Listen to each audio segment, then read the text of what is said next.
முழுவதும் அப்படிங்கிறது வந்து நம்ம டாஸ்க் நான் போட்டு அனுப்பிச்சு கொடுத்துட்டேன்.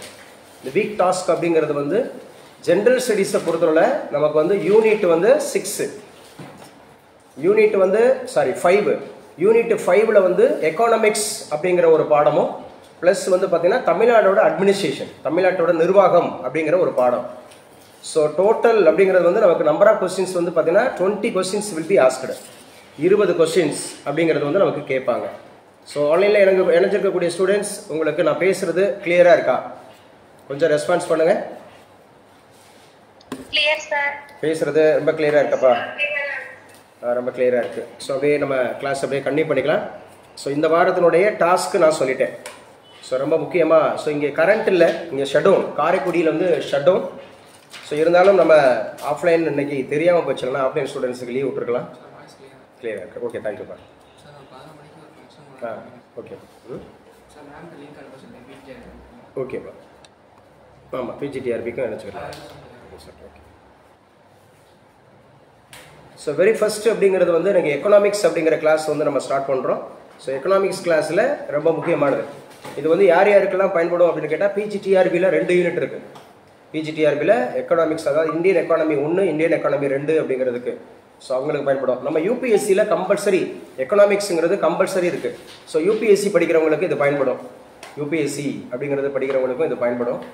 ஸோ நமக்கு டிஎன்பிஎஸ்சி குரூப் 2 அப்படிங்கிறதுல எத்தனையாவது யூனிட் அப்படின்னு சொல்லி பார்த்தீங்கன்னா, ஸோ இந்த யூனிட் வந்து 5. யூனிட் 5ல் வந்து 2 சப்ஜெக்ட் இருக்கும். தமிழ்நாடோட அட்மினிஸ்ட்ரேஷன் அப்படிங்கிறது இருக்கும், தமிழ்நாடோட அட்மினிஸ்ட்ரேஷன் ப்ளஸ் வந்து எக்கனாமிக்ஸ் அப்படிங்கிறது இருக்கும். எக்கனாமிக்ஸ் இது வந்து இப்போ காமன் சப்ஜெக்ட்ஸ், பிஜிடிஆர்பி படிக்கக்கூடிய எல்லாருக்குமே காமனாக இருக்கிறதுல இது வருது. ஸோ அதனால் ஒரு பாடம் அப்படிங்கிறது வந்து நம்ம நல்லாவே அப்டேட் பண்ணிக்கலாம். ஸோ ஓவரால் என்ன கொடுத்துருக்காங்க அப்படிங்கிறது வந்து நல்லா ஓவரால் நம்ம அப்டேட் பண்ணிக்கலாம்.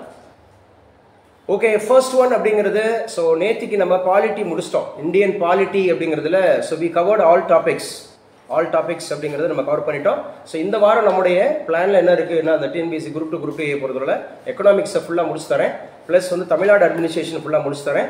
அதோடு கூட முக்கியமாக வந்து பார்த்தீங்கன்னா ரீசனிங்கில் வந்து 10 கேள்விகளுக்கு, அதாவது 10 அப்படிங்கிற கேள்விகள் அப்படிங்கிறது வரும். ஸோ அதுவும் நம்ம முடிச்சுக்கலாம்.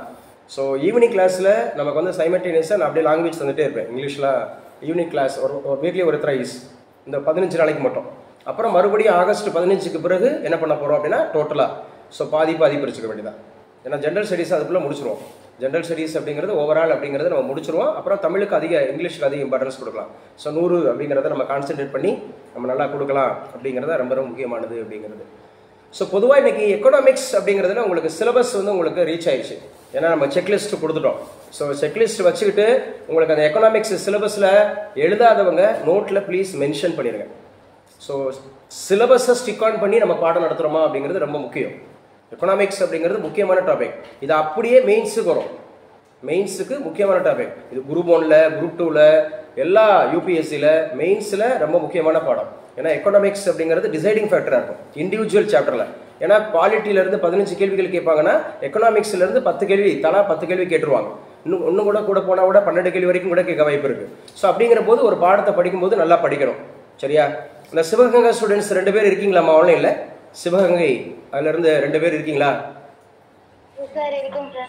ஸோ 2 பேருமே இருக்கீங்க அப்படிங்கிறது. தம்பி தீபக் இந்த செகண்ட் சுவிட்ச் ஆஃப் பண்ணி பாருங்க, ஒருவேளை நல்லா இருக்கான்னு பார்ப்போம். ஏன்னா அந்த அது கரெக்டாக அங்கே விழுது, போர்டில் வெளிச்சமாக இருக்கு. யாருமா சக்திங்கிற ஸ்டூடெண்ட் வந்து நீங்கள் பிஜி ஆஸ்பிரண்ட்னு நினைக்கிறேன், ஆன் பண்ணி வச்சுருக்கீங்க. ப்ளீஸ் ஆன் பண்ணாதீங்க. ஃபஸ்ட் ஒன் அப்படிங்கிறது. ஸோ இன்னும் அப்படின்னா செகண்ட் ஒன்னை போட்டு ஃபஸ்ட் ஒன்னை போட்டுட்டு தேர்ட் ஒன் ஆஃப் பண்ணுங்கள்.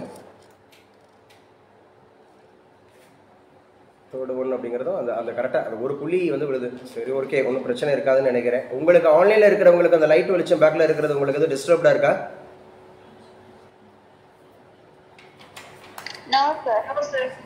So no.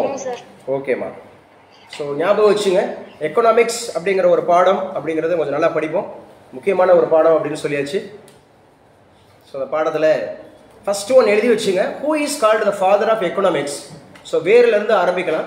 Who is called the father of economics, அதாவது பொருளியலின் தந்தை அப்படிங்கிறவர் யாரு படிக்கணும். இந்த பொருளியல் அப்படிங்கிறது தந்தை. சும்மா போர்டில் எதுவுமே எழுத முடியாது, ஏன்னா கரண்ட் இல்லை. போர்டில் எதுவுமே எழுத முடியாது, அதனால் லைவில் வரேன். ஸோ லைவில் நேரடியாக நீங்கள் நான் டிக்டேட் பண்ணுறேன், ஏதோ ஸ்பெல் வேணாலும் போத் இங்கிலீஷ் அண்ட் தமிழில் கேட்டுக்கலாம். ஏன்னா போர்டில் எழுத முடியாது. ஸோ டிஜிட்டல் போர்டுனாலும் கரண்ட் வேணும். ஸோ அந்த மாதிரி இருக்கிற சூழலில் நீங்கள் நான் சொல்கிறேன், நீங்கள் எழுதிக்கங்க. அப்போ எக்கனாமிக்ஸ் அப்படிங்கிற ஒரு பாடம் முக்கியமான பாடம்னு சொல்லியாச்சு. எக்கனாமிக்ஸ்லேருந்து பிரிந்த பாடங்கள் தான் ஏகப்பட்ட பாடம். காமர்ஸ் அப்படிங்கிறது எக்கனாமிக்ஸ்லேருந்து பிரிஞ்சது தான். மேனேஜ்மெண்ட் அப்படிங்கிறது எக்கனாமிக்ஸ்லேருந்து பிரிஞ்சது தான். ஏன்னா அதுதான் மதர்.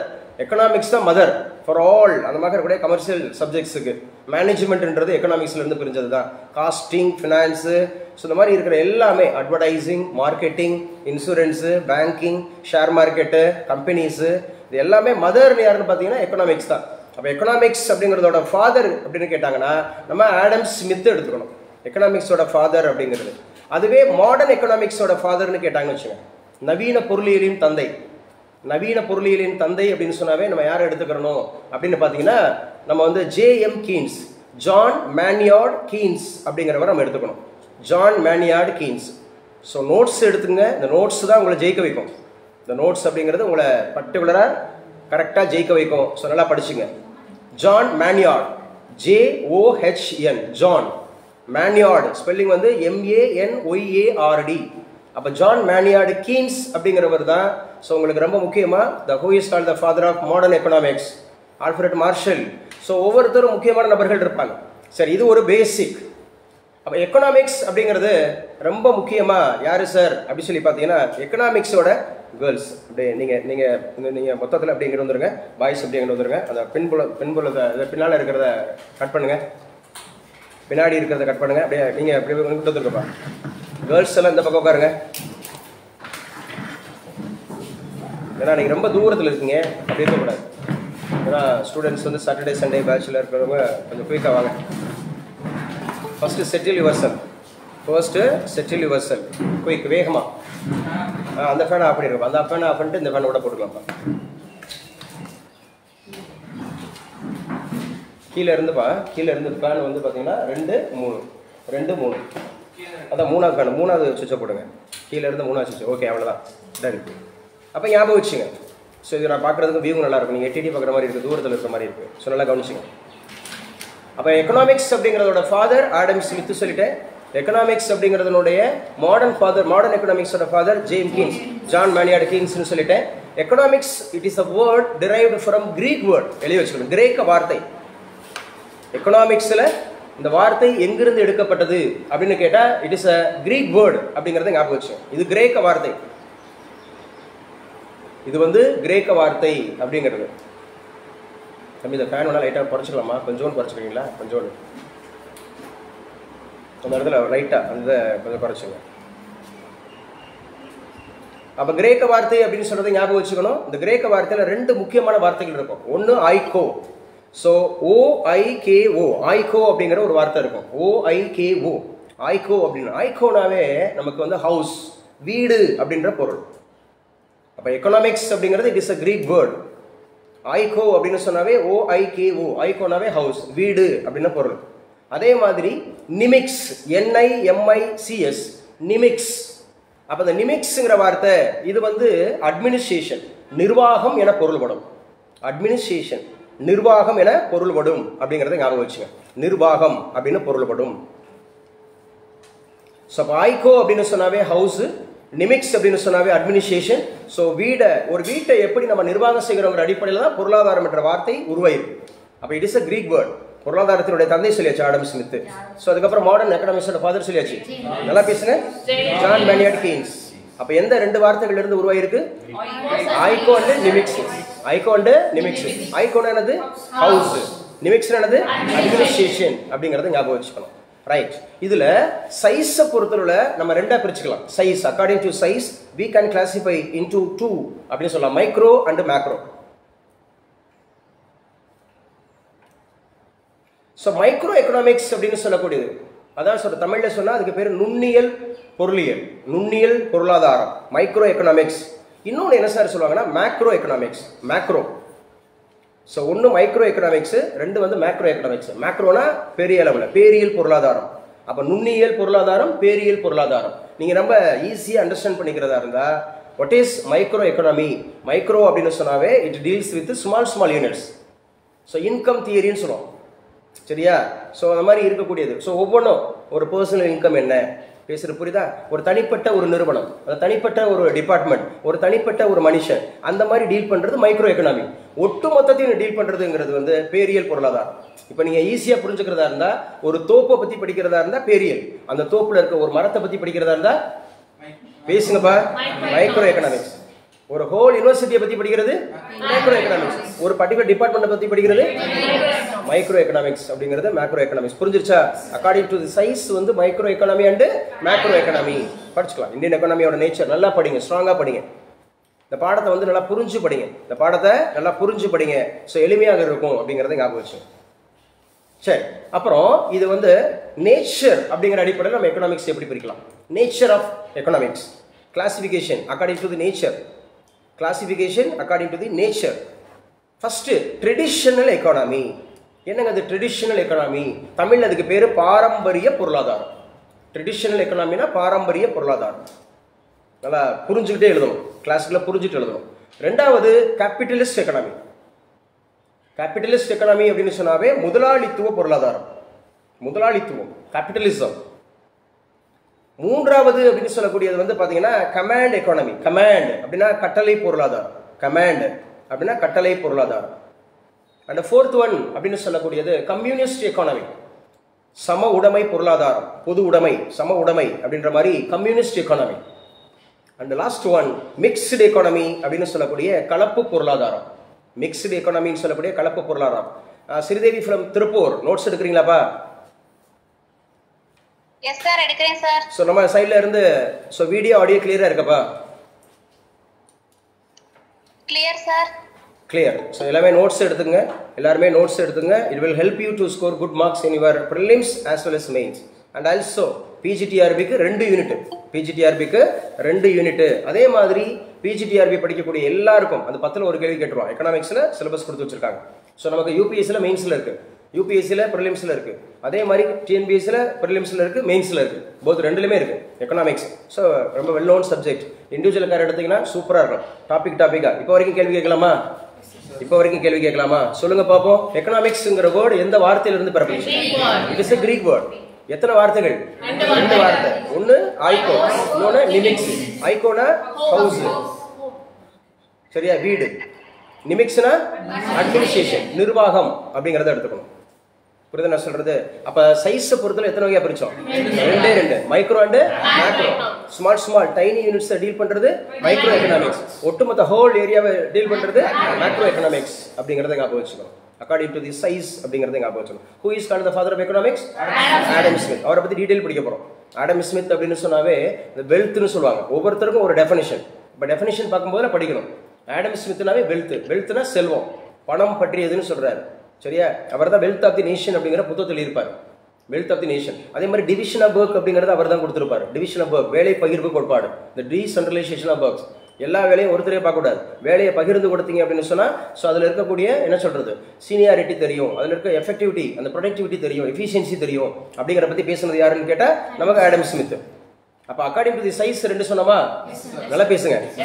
கிளாசிபிகேஷன் நேச்சரை பொறுத்து நம்ம பேசியிருக்கோமா? ட்ரெடிஷனல் எக்கனாமியா? ட்ரெடிஷனல்னாவே பாரம்பரிய பொருளாதாரம். ரெண்டாவது கேபிட்டலிஸ்ட் எக்கனாமினாவே முதலாளித்துவ பொருளாதாரம். மூன்றாவது வந்து பாத்தீங்கன்னா கமாண்ட்ல கட்டளை பொருளாதாரம். அதே மாதிரி கம்யூனிஸ்ட் சொன்னா பொது உடைமை பொருளாதாரம் அல்லது சம உடைமை பொருளாதாரம். அண்ட் மிக்ஸ்டு எக்கனாமின்னு சொன்னா கலப்பு பொருளாதாரம். மிக்ஸ்டு எக்கனாமினா என்னப்பா? கலப்பு பொருளாதாரம் அப்படிங்கறத ஞாபகம் வச்சுக்கணும். மிக்ஸ்டு எக்கனாமினா கலப்பு பொருளாதாரம். ஒரே ஒரு செகண்ட் இப்படி வேணா நான் மூவ் பண்ணிக்கிறோம், இந்த பக்கம் மூவ் பண்ணிக்கிறோம் நான். ஏன்னா அந்த லைட்டு வந்து எனக்கு ஏதோ டிஸ்டர்பன்ஸாக இருக்கிற மாதிரி இருக்கு. ஒரே ஒரு நிமிஷம் அந்த ஆன்லைனில் இருக்கிறவங்க ஹோல்ட் ஆன் ப்ளீஸ். அப்படியே ஹோல்ட் ஆன், அப்படியே இருங்க. நான் இதை மட்டும் கொஞ்சம் நகர்த்திக்கிறேன். கொஞ்சம் அந்த லைட்டு எனக்குமே பேக்ட்ராப்பில் வந்து டிஃப்ரெண்ட்டாக இருக்கு. பாபா தம்பி இதை மட்டும் அப்படியே லைட் எல்லாம் இந்த இதுக்கு வச்சுக்கணும். இதை கூட நான் கண்டிப்பாக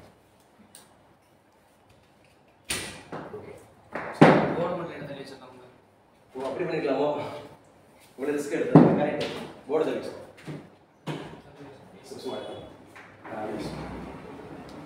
வெளிச்சம் பயங்கரமாக இப்போ ஒயிட் ட்ராப்னா அது கரெக்ட். ஓகே, சாரிங்க, சாரி ஃபார் த இன்கன்வீனியன்ஸ். இது மட்டும் எடுத்து அந்த போர்டு மட்டும். ஓகே, இப்போ கரெக்டாக இருக்கும். இப்போ ஓகேவாம்மா? ஏன்னா பேக் ட்ராப்பில் அந்த லைட்டு ரவுண்டாக இருந்துட்டு அந்த டிஜிட்டல் போர்டில் அடித்த லைட் வந்து அப்படி அடிச்சுட்டே இருந்துச்சு. அதான் பேசுங்க ஆன்லைனில் இருக்கவங்களுக்கு. இப்போ ஓகேவா? Okay sir. ஓகே. ஸோ நம்ம சொல்லிட்டு இருந்தோம். ஸோ இதில் இன்னும் கொஞ்சம் டீட்டெயிலாக பார்ப்போமே. இப்போ டீட்டெயிலில் நம்ம வந்து யூனிக்காக நம்ம அப்ரோச் பண்ணோம்னா என்ன சார் அப்படி சொல்லிட்டு, இந்த மைக்ரோ எக்கனாமிக்ஸில் நான் வந்து கிளாசிஃபிகேஷன் ஆஃப் எக்கனாமிக்ஸ்னு சொல்லிட்டு இருந்தேன்ல, இந்த ட்ரெடிஷனல் எக்கனாமினாவே தமிழில் சொல்லும்போது பாரம்பரிய பொருளாதாரம்னு சொன்னேன்ல, இதில் இந்த டைப்ஸ் ஆஃப் ஆர்கனைசேஷன் ஒன்று எழுதுங்க பக்கத்துலேயே. அதாவது டைப்ஸ் ஆஃப் ஆர்கனைசேஷன், ஏன்னா அவங்களோட குழந்தை காமர்ஸில் படிப்போம், எக்கனாமிக்ஸோட குழந்தை டைப்ஸ் ஆஃப் ஆர்கனைசேஷன். ஏன்னா இந்த ட்ரெடிஷனல் எக்கனாமின்றதை நீங்கள் புரிஞ்சுக்கலாம், அதுக்காக சொல்கிறேன். இந்த டைப்ஸ் ஆஃப் ஆர்கனைசேஷன் அப்படிங்கிற போது ஃபர்ஸ்ட் என்ன சொல்லுவாங்கன்னா, சோல் ப்ரொப்ரைட்டர் அப்படின்னு ஒரு வார்த்தை வரும். தனியார் வணிகம், சோல் ப்ரொப்ரைட்டர், அதாவது இண்டிவிஜுவல் ஓனர். சோல் ப்ரொப்ரைட்டர் அப்படிங்கிற ஒரு வார்த்தை, சோல் ப்ரொப்ரைட்டர் அப்படிங்கிற ஒரு வார்த்தை. ரெண்டு சோல் ப்ரொப்ரைட்டர் அப்படிங்கிற வார்த்தை. அம்மா அதெல்லாம் ஓப்பன் பண்ணி வச்சுங்க, அப்போ தான் வெண்டிலேஷன் நல்லா இருக்கும். கரண்ட் தான் இல்லையில, அந்த டோரை ஏசி போட்டால் மட்டும் அதை இது பண்ணி வச்சுருங்க, ஏசி போட்டால் மட்டும், மற்றபடி ஓகே தான். ஓகேவா? சோல் ப்ரொப்ரைட்டர் அப்படின்னா தனியார் வணிகம். ரெண்டு சரியா? ரெண்டாவதுன்னா ஹெச்யூஎஃப், ஹிந்து அன்டிவைடட் ஃபேமிலி, அதாவது joint Hindu undivided family. J போட்டுட்டு ஹெச்யூஎஃப் போட்டுங்க. ஜாயிண்ட் ஹிந்து அன்டிவைடட் ஃபேமிலி அப்படின்னு சொல்லலாம். ஜாயிண்ட் ஹிந்து அன்டிவைடட் ஃபேமிலி அப்படின்னா இந்து கூட்டு குடும்பம். இது ஒரு வகையானது. மூணு பார்ட்னர்ஷிப். மூணு வந்து பார்ட்னர்ஷிப், கூட்டாண்மை அப்படிங்கிற ஒரு டைப்ஸ் ஆஃப் ஆர்கனைசேஷன். அதுக்கப்புறம் என்ன சார்? பார்ட்னர்ஷிப்புக்கு அப்புறம் ஜாயிண்ட் ஸ்டாக் கம்பெனி. அது ஜாயிண்ட் ஹிந்து அன்டிவைடட் ஃபேமிலி, இது ஜாயிண்ட் ஸ்டாக் கம்பெனி. அதாவது ஜாயிண்ட் ஸ்டாக் கம்பெனி அப்படின்னா கூட்டு நிறுமங்கள் அப்படின்வாங்க. நிறுமம்னா கம்பெனின்னு அர்த்தம். நிறுமம்னா கம்பெனி அப்படின்னு அர்த்தம். Joint stock company. இல்லை ஒன்றே ஒன்று அமைஞ்சா பர்ஃபெக்டாக அமையும். ஆனால் அதுக்கு நீங்கள் கொஞ்சம் பியர் பண்ணணும். நீ வாமா, நான் போயிட்டு கீழே இருந்து செகண்ட் சுவிட்சை ஆஃப் பண்ணுங்க. கீழே இருந்து செகண்ட் சுவிட்ச் நீங்கள் அந்த ஸ்க்ரீன்லாம் நல்லா எடுத்து விட்ருங்க. ஸ்க்ரீன்லாம் நல்லா எடுத்து விட்ருங்க. ஓகே.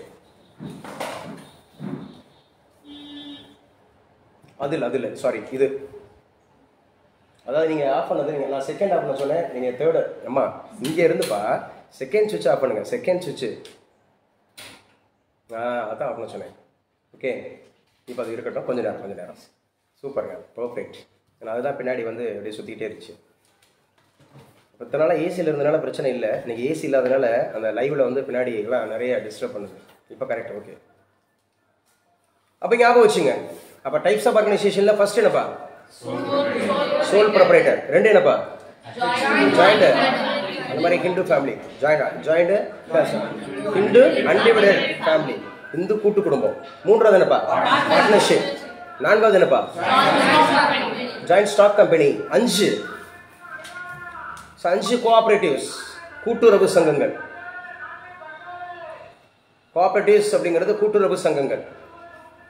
சரி, இப்போ நாட்டு தக்காளின்னு கத்திட்டு போறாருல, இது ஒன் டைப் ஆஃப் ஆர்கனைசேஷன். இது வந்து ஒரு marketing or sales promotion or வந்து இதில் மார்க்கெட்டிங்கில் ஒரு ஸ்ட்ராட்டஜி, இது ட்ரேடில் ஒரு ஆக்டிவிட்டி. இவருக்கு பேர் வந்து என்ன சார் அப்படின்னா ஸ்ட்ரீட் வெண்டார். என்னங்க? ஸ்ட்ரீட் வெண்டார் அப்படின்னு சொல்லுவாங்க. ஸ்ட்ரீட் வெண்டார் அந்த தெருவில் அவர் வந்து பார்த்தீங்கன்னா இவர் ஒரு மெர்ச்சன்ட், ஒரு வியாபாரி. ஸ்ட்ரீட் வெண்டார், ஹேக்கர்ஸ் அப்படின்னு சொல்லுவாங்க. ஸோ ரொம்ப முக்கியமானது. ஒரு தனித்தனியாக ஒரு நம்ம வீட்டுக்கே கொண்டு வந்து கொடுக்குறாருல, அந்த மாதிரி வீட்டுக்கே கொண்டு வந்து கொடுக்குறவர் ஒன் டைப் ஆஃப் ட்ரேடர் அப்படின்னு சொல்லுவது. Wholesaler, retailer. ஃபஸ்ட்டு இது மார்க்கெட்டிங் செயின் ஒன்று இருக்குது. மார்க்கெட்டிங் செயின் அப்படிங்கிறது பிலிப் கோட்லர் படி ஃபஸ்ட்டு மேனுஃபேக்சரர் வந்து ஹோல்சேலர் வந்து ரீட்டைலர் வந்து அல்டிமேட் கன்சியூமர் அப்படிங்கிறது மார்க்கெட்டிங் செயின் இருக்கும். இப்போ டைரெக்டாக மேனுஃபேக்சரர் இருந்து கஸ்டமர் போய் வாங்குவாங்க, கன்சியூமர். இல்லை டைரெக்டாக வந்து ஹோல்சேல் மெர்ச்சன்ட் இருந்து கன்சியூமர் வாங்குவார், அப்புறம் ரீட்டைலர்கிட்ட இருந்து கன்சியூமர் வாங்குவார். எப்படினாலும் வாங்கலாம். இப்போ வசந்த் & கோ அப்படின்னு சொன்னாவே அவங்களாம் ரீட்டைலர்ஸ், அவங்களாம் ஏஜென்ட்ஸ். அதாவது வந்து என்ன பண்ணுவாங்க அப்படின்னு சொல்லி பார்த்தீங்கன்னா அவங்களாம் இன்டர்மீடியரிஸ். அவங்க மேனுஃபேக்சரரா? வசந்த் & கோ வந்து பிரிட்ஜை உற்பத்தி பண்ணுறாரா? பேசுங்க, தலையில ஆட்டாதீங்க. இல்லை, அப்போல்லாம் அவங்க இன்டர்மீடியரிஸ், இடைநிலை அப்படின்ற மாதிரி சொல்லுவாங்க, இடைநிலையாளர்கள் பிஸ்னஸில். அப்போ டைப்ஸ் ஆஃப் ஆர்கனைசேஷனில் ஃபர்ஸ்ட் வந்து சோல் ப்ரொப்ரைட்டர், தனியார் வணிகம். இப்போ தெண்டரில் ஏஸ் அகாடமின்னு இருக்குது, இது சோல் ப்ரொப்ரைட்டர், தனியார் வணிகம். ஏன்னா இது இண்டிவிஜுவல் ஓனர். இப்போ மைசெல்ஃப் அஸ் அ ஓனர், அப்போ நான் டிசைட் பண்ணுவேன். புரியுது என்ன சொல்கிறது? ஸோ இந்த அகாடமி எப்படி வந்து நம்ம வந்து எக்ஸ்பேண்ட் பண்ணுறது, எந்த மாதிரி கோர்ஸ் நடத்துறது, என்ன மாதிரி பண்ணுறது. அப்போ இதில் நன்மை தீமைன்னு பார்த்தீங்கன்னா சொன்னால் இமீடியட் டிசிஷன் இருக்கும். ஆனால் இதில் வரக்கூடிய ப்ராஃபிட் பூரா எனக்கு இருக்கும். தீமைன்னு சொன்னால் இதில் என்ன ஒரு லாபம் வந்து நட்டம் வந்தாலும் நான் தான் வேர் பண்ணும். எந்த ஒரு நட்டம் வந்தாலும் நான் தான் பேர் பண்ணும், இமீடியட்டாக டெசிஷன் எடுக்கலாம். அதே மாதிரி வெளியாட்களுடைய தொந்தரவு எனக்கு இருக்காது, ஆமா தானே? பட் பார்ட்னர்ஷிப் அப்படிங்கிறது இல்லை. ஒரு பார்ட்னர் முறைச்சிக்கிட்டாலும் அது வித்தியாசமாக இருக்கும், ஒரு பார்ட்னர் முறைச்சிக்கிட்டாலும் அது வித்தியாசமாக இருக்கும், இல்லை ஒருத்தர் ஏதோ ஆயினாலும் அது வித்தியாசமாக இருக்கும். ஸோ ரொம்ப முக்கியமாக புரிஞ்சுக்குங்க.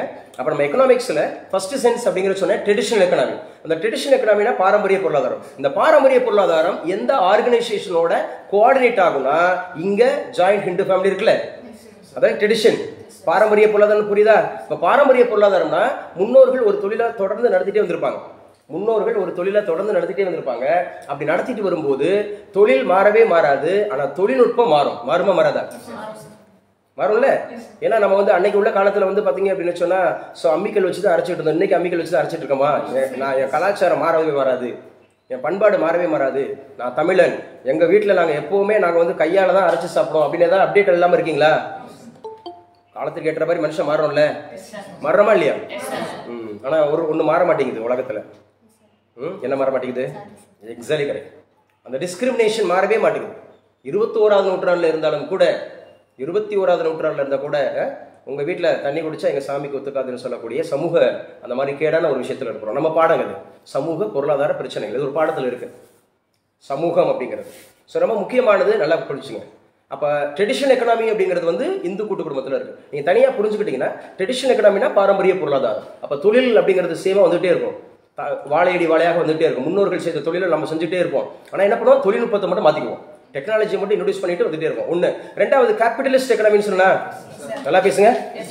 இந்த கேபிட்டலிஸ்ட் எக்கனாமி அப்படின்னு சொன்னாவே இது தமிழ்ல அதுக்கு பேரு முதலாளித்துவ பொருளாதாரம். முதலாளித்துவ பொருளாதாரம்னாவே பியூர்லி பிரைவேட் செக்டார். நல்லா ஞாபகம் வச்சுக்கோங்க, பியூர்லி பிரைவேட் செக்டார். சரியா? பிரைவேட் செக்டார் அப்படிங்கிறது ஞாபகம் வச்சுக்கணும். அதான் கேபிட்டலிஸ்ட் எக்கனாமி. எழுதிட்டியா பிரைவேட் செக்டார்னு? வேடிக்கை பார்த்துட்டு இருக்கேன். எழுதல, மணிகண்டன் எழுதல. பிரைவேட் செக்டார் அப்போ புரிஞ்சுக்கணும் கான்செப்ட். கேள்வி எங்க இருந்தாலும் எப்படினாலும் கேட்கலாம். மூன்றாவது கமாண்ட்னு சொன்னல, கமாண்ட்னாவே கட்டளை பொருளாதாரம்னாவே அது பியூர்லி பப்ளிக் செக்டார். ஏன்னா கமாண்ட், நீங்க ரேஷன் கடைக்கு போனீங்க அப்படின்னு சொன்னா எல்லாருக்கும் சமம் தானே? பேசுங்கப்பா. ட்ரெயின்ல ஏறினீங்கன்னா சமம் தானே? அரசாங்கம் கொடுக்கக்கூடிய எல்லாமே சமம் தானே? ஸோ அது கட்டளை பொருளாதாரம், purely public sector. Fourth one அப்படின்னு சொல்லப்படுது கம்யூனிஸ்ட் எக்கானமி. அப்ப கம்யூனிஸ்ட் எக்கானமி அப்படின்னு சொன்னாவே இதுதான் பொது உடைமை பொருளாதாரம் அல்லது சம உடைமை பொருளாதாரம் சொல்லக்கூடியது. பொது உடைமை பொருளாதாரம் அல்லது சம உடைமை பொருளாதாரம், இதுதான் ஆல் ஃபார் ஆல்.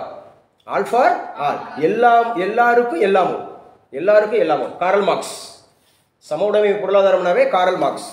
மார்க்ஸ் நேற்று சொன்னல, மார்க்சிஸ்ட் கம்யூனிஸ்ட் கட்சி எந்த ஆண்டு உருவானது? 1964. மார்க்சிஸ்ட் கம்யூனிஸ்ட் அப்படிங்கிறது 1964. கம்யூனிஸ்ட்ங்கிறத 1925. மார்க்சிஸ்ட் கம்யூனிஸ்ட்ன்றது 1964. நல்லா பேசுங்க. 1964. ஜவஹர்லால் நேரு இறந்தது 1964. 1964. IDBI உருவானது 1964. 1964. UTA உருவானது 1964. தனுஷ்கோடி அழிவு 1964. 1964. அதே மாதிரி நான் சொன்ன சந்தானம் கமிட்டி 1962, 64. 62, 64. கோத்தாரி கல்விக்குழு 64, 66. கோத்தாரி கல்விக்குழு 64, 66. அப்ப அந்த 64 இவ்வளவு விஷயம் இருக்கு பாருங்க. 1964 it is also very very important year அப்படின்றத ஞாபகம் வச்சுக்கணும். ஸோ அசோசியேட் பண்ணி படிச்சுட்டே இருக்கணும். அப்ப கம்யூனிஸ்ட் எக்கனாமின்னு சொன்னாவே யாரை அடிக்கணும்? Karl Marx. நல்லா பேசுங்க. Karl Marx. அவர் எழுதின நூல் பேர் கேட்பாங்க, டேஸ் கேபிட்டல். அவர் எழுதின அந்த நூல், ஆமா, காரல் மார்க்ஸ் எழுதின நூல் பேரு டேஸ் கேபிட்டல், மூலதனம் அப்படிங்கிற நூல். இந்த மூலதனம் யாருக்கு ஆதரவானது யாருக்கு எதிரானதுன்னு கேட்பாங்க. மூலதனம் அப்படிங்கிறது யாருக்கு ஆதரவானதுன்னா இது வந்து சரியா தொழிலாளர்களுக்கு ஆதரவானது. It சப்போசஸ் labour. அப்ப இது யாரு சார்? அப்போசஸ் அப்படிங்கிறது, அப்போசஸ் எதிர்ப்பு அப்படின்னு சொல்றது முதலாளித்துவத்துக்கு எதிரானது. முதலாளித்துவத்திற்கு எதிரானது அப்படின்னு சொல்லி பார்க்கிறோம். இது வந்து முதலாளித்துவத்திற்கு எதிரானது, முதலாளித்துவத்திற்கு எதிரானது அப்படிங்கறத ஞாபகம் வச்சுக்கணும். எது? இந்த கேபிட்டலிசம்.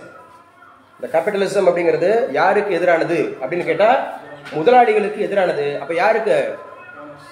தொழிலாளர்களுக்கு ஆதரவானது. அந்த லாஸ்ட் ஒன் நம்ம பார்த்தோம் இல்லையா, மிக்ஸ்டு எக்கனாமின்னு பார்த்தோம் இல்லையா. மிக்ஸ்டு எக்கனாமினாவே ஞாபகம் வச்சுங்க. மிக்ஸ்டு எக்கனாமி அப்படின்னு சொன்னாவே கலப்பு பொருளாதாரம் அப்படின்னு ஞாபகம் வச்சுக்கணும். மிக்ஸ்டு எக்கனாமினாவே கலப்பு பொருளாதாரம். அப்ப கலப்பு பொருளாதாரம்னு சொன்னா இங்க எப்படி புரிஞ்சுக்கணும்னா பொதுத்துறையும் தனியார் துறையும் இணைந்து செயல்படுது. Public sector and private sector join together to to a business. The best example for mixed economy India தாங்க. இந்தியா தான் பெஸ்ட் எக்ஸாம்பிள். கேபிட்டலிஸ்ட்டுக்கு யூஎஸ் போட்டுக்கலாம், கேபிட்டலிஸ்ட்டுக்கு.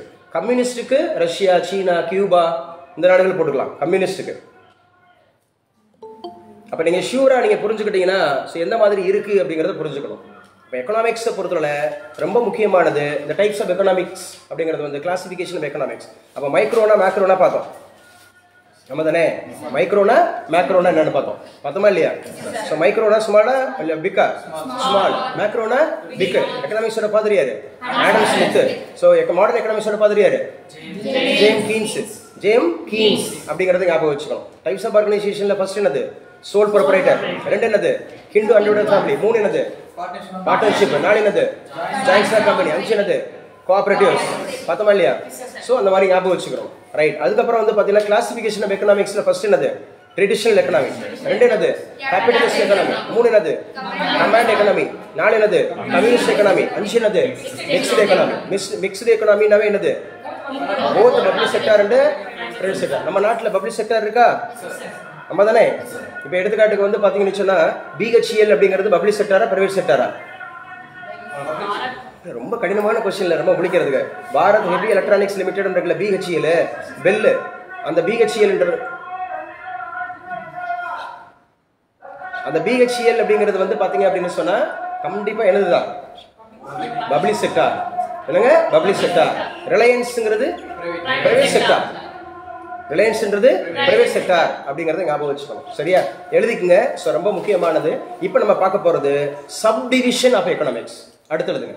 Sub division of economics.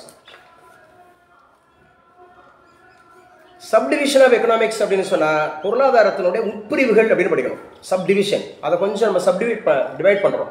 அதுல ஃபர்ஸ்ட் என்ன சார்? ப்ரொடக்ஷன். ப்ரொடக்ஷன். இந்த பிஏ எக்கனாமிக்ஸ் படிக்கிறவங்க, MA economics படிக்கிறவங்க, doctorate முடிச்சவங்களுக்குலாம் இது ஒரு தனி பாடம். ப்ரொடக்ஷன்றது ஒரு தனி பாடம். ப்ரொடக்ஷன் மேனேஜ்மெண்ட் அப்படின்னு நம்ம சொல்லுவோம். ப்ரொடக்ஷன் ஃபர்ஸ்ட் உற்பத்தி. ரெண்டாவது என்ன சார்? கன்சம்ஷன். இது ஒரு தனி புத்தகம். கன்சம்ஷன் அப்படின்னா நுகர்வு. நுகர்வு அப்படிங்கிறது கன்சம்ஷன்னா நுகர்வு அப்படிங்கிறத எடுத்துக்கணும். கன்சம்ஷன் அப்படின்னாவே நுகர்வு அப்படிங்கிறத எடுத்துக்கணும். மூணு டிவிஷன். மூணாவது வந்து டிவிஷன். நாலாவது அப்படிங்கிறது வந்து டிஸ்ட்ரிபியூஷன். நாலாவது வந்து டிஸ்ட்ரிபியூஷன். டிவிஷன் வேற, டிஸ்ட்ரிபியூஷன் வேற. டிவிஷன்னா பகிர்வு, டிஸ்ட்ரிபியூஷன்னா பரிமாற்றம்.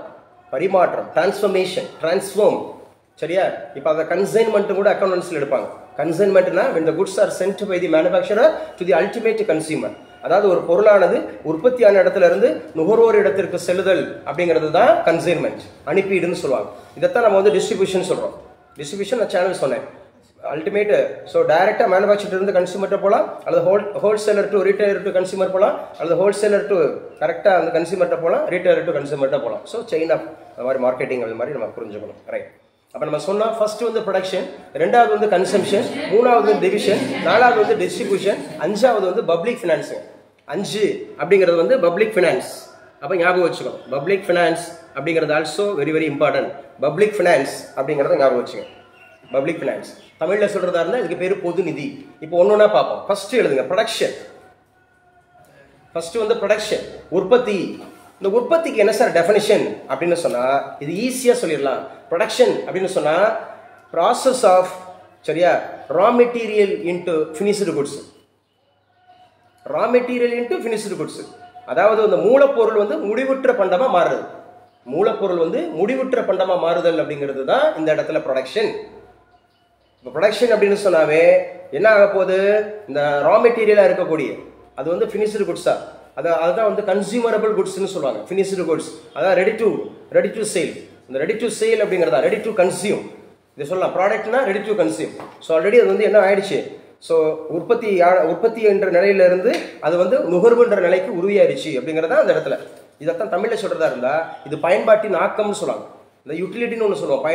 பயன்பாடு அப்படிங்கிறது வந்து இருக்கு. உருவ பயன்பாடு, இடப்பயன்பாடு, கால பயன்பாடு, உடைமை பயன்பாடுன்னு சொல்லுவாங்க. ஷேப் யூட்டிலிட்டி அப்படிங்கிறது. இப்போ ஷேப் யூட்டிலிட்டினா என்ன? ஒரு பொருளை நம்ம உற்பத்தி பண்ணும்போது அதுக்குன்னு ஒரு ஷேப் இருக்குல்ல, பேசுங்க, அதனால ஒரு சாட்டிஸ்ஃபேக்ஷன் ஏற்படுதுல. பொண்ணு பார்க்க போறீங்க, எனக்கு எனக்கு எனக்கு பிடிச்ச மாதிரி இந்த பொண்ணு இருக்கு, ஒல்லியா இருக்கு, குண்டா இருக்கு, சிவப்பா இருக்கு, கருப்பா இருக்கு அப்படின்ற ஒரு ஷேப் வச்சு நமக்கு ஒரு பயன்பாடு ஏற்படுதுல.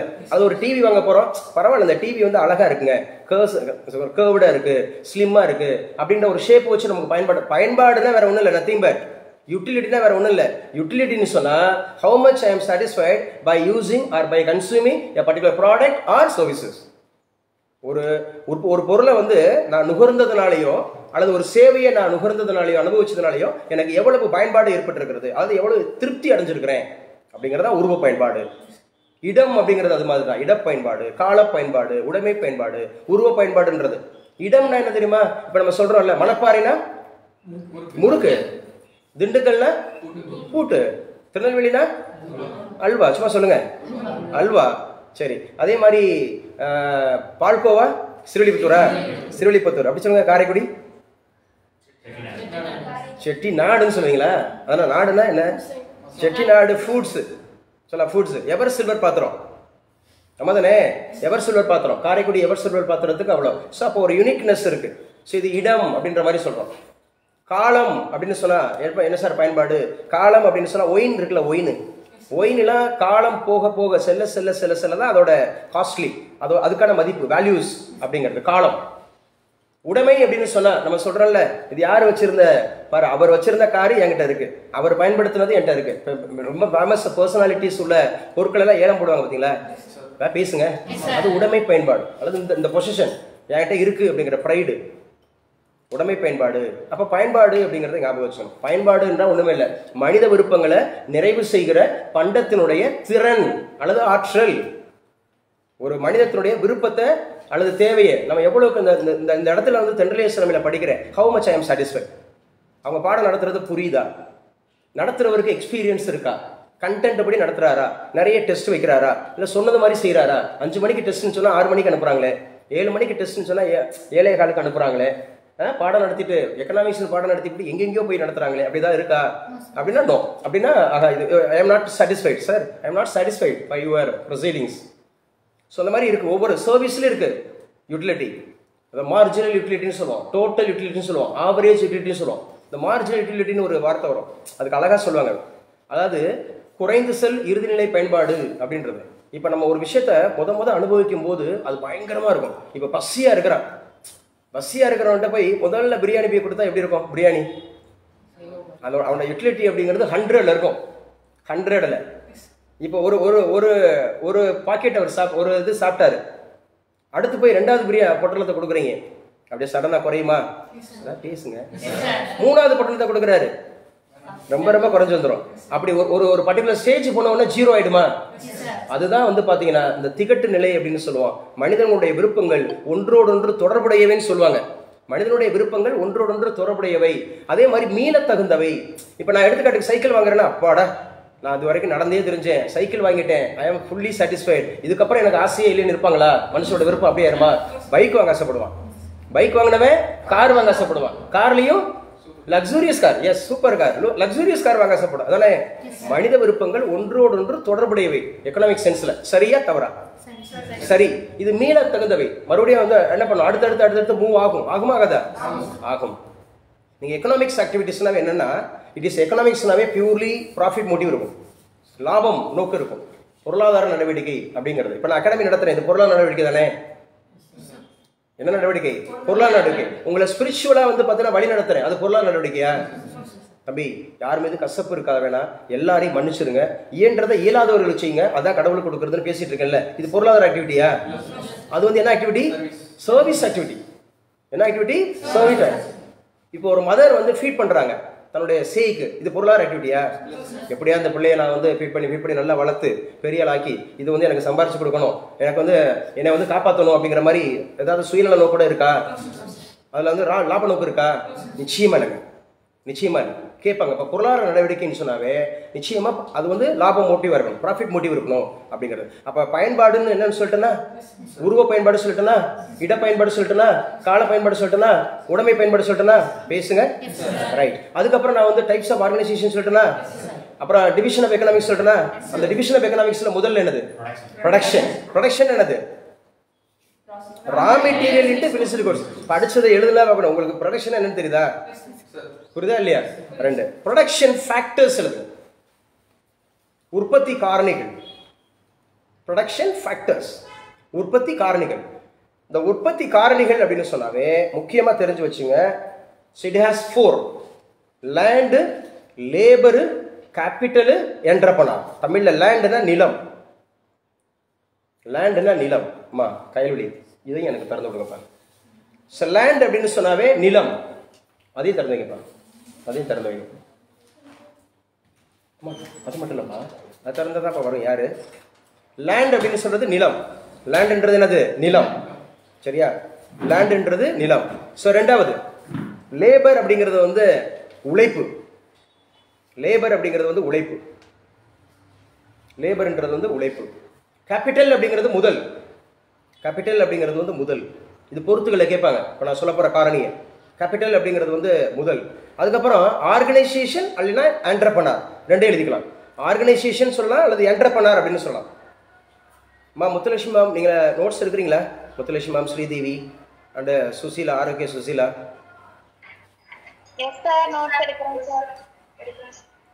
Okay okay. அது முத்துலட்சுமி மேம் பேசுங்க, சவுண்டே இல்லை.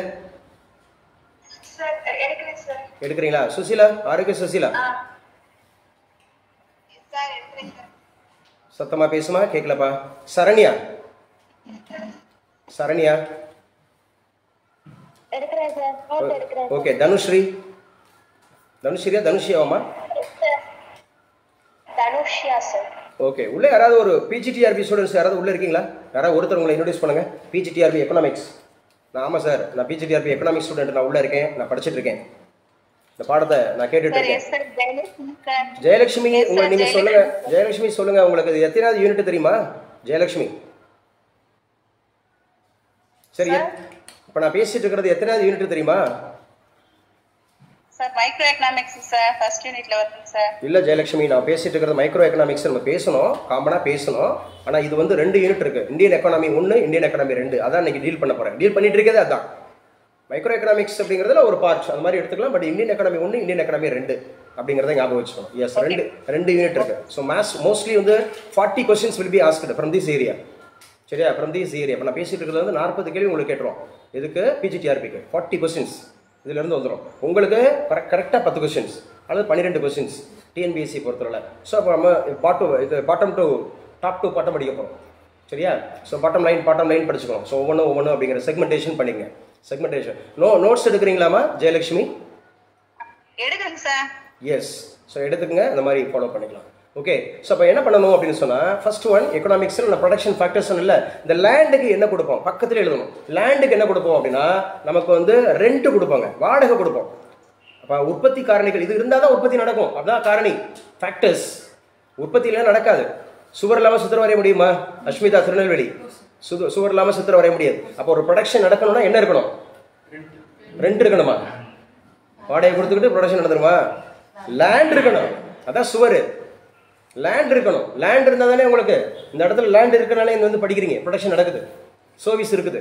அப்போ லேண்ட் அவசியம். அப்போ லேண்டுக்கு என்ன கொடுக்கணும்? ரெண்ட் கொடுக்கணும். லேண்டுக்கு ரெண்டு. ஸோ ரெண்டாவது லேபர். லேபர் அவசியம் இல்லை. மனுஷங்கள்லாம் என்ன செய்வீங்க? ஆர்டிஃபிஷியல் இன்டெலிஜென்ஸ் சொல்கிறோம். அந்த ஆர்டிஃபிஷியல் இன்டெலிஜென்ஸை உருவாக்குறதுக்கு மனுஷன் வேணும்ல? ஆமாவா இல்லையா? அந்த சிஸ்டத்தில் போய் எனக்கு தேவையானதை கொடுன்னு சொல்கிறதுக்கு ஒரு மனுஷன் வேணும்ல? ஆர்டிஃபிஷியல் இன்டெலிஜென்ஸை உருவாக்குறதுக்கு மனுஷன் வேணும்ல? அவன்கிட்ட இருந்து கேட்டு போகிறதுக்கு ஒரு மனுஷன் வேணும்ல? அப்போ லேபர் அப்படிங்கிறது உழைப்பு. அந்த உழைப்புக்கு என்ன கொடுப்போம்னா வேஜஸ், கூலி கொடுப்போம்.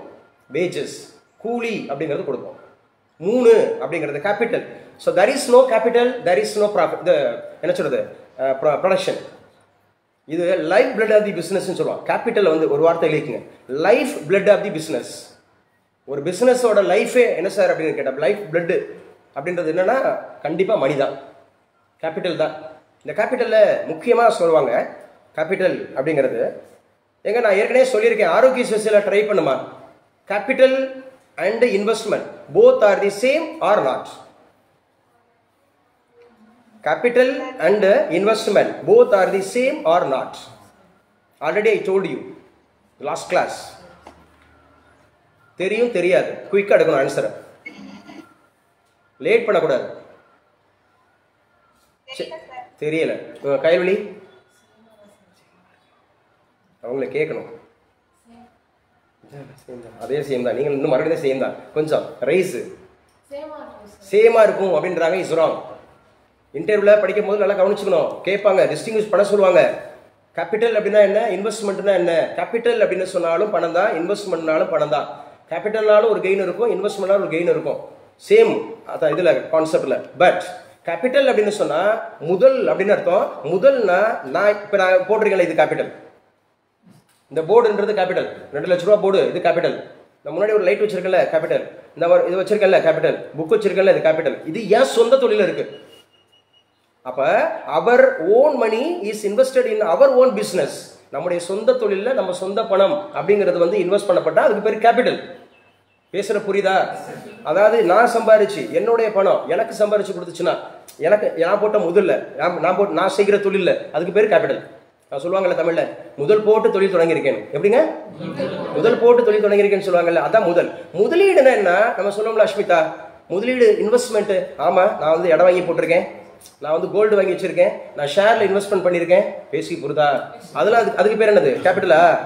அதுக்கு பேர் இன்வெஸ்ட்மெண்ட். அதுக்கு பேரு இன்வெஸ்ட்மெண்ட். இப்ப புரிஞ்சா கைவழி? கேபிட்டல் என்ன, இன்வெஸ்ட்மெண்ட் என்னன்னா, so when you face an interview the questions will be arised. The question will be arised. கேட்கப்படும். So could you distinguish what is capital, what is investment? Sir, capital is our money is invested in our own business. So capitalக்கு என்ன கிடைக்கும்னா interest கிடைக்கும். கேபிட்டலுக்கு என்ன கிடைக்கும்? Interest, வட்டி கிடைக்கும். ஆனா இன்வெஸ்ட்மெண்ட்டுக்கு என்ன கிடைக்கும் சார்னா கெயின் கிடைக்கும், ஆதாயம் கிடைக்கும். இன்வெஸ்ட்மெண்ட்டுக்கு அங்கேயே வேற. இப்போ ஷேர்னா டிவிடெண்டுவோம். ஷேருக்கு டிவிடெண்ட். டிவிடெண்ட்னா பங்கு ஆதாயம். ஒரு பங்கு போட்டே அதனால எனக்கு ஆதாயம் கிடைச்சிருக்கு, ஷேர் அப்படிங்கிறது. அதே மாதிரி டிபென்ச்சர்னால இன்ட்ரெஸ்ட் கிடைக்கும். டிபென்ச்சர்னா கடனீட்டு பத்திரங்கள். டிபென்ச்சருக்கு வட்டி கிடைக்கும். டிபென்ச்சர் அப்படிங்கிறதுக்கு வட்டி கிடைக்கும் அப்படிங்கிறது நீங்க ஞாபகம் வச்சுக்கணும்.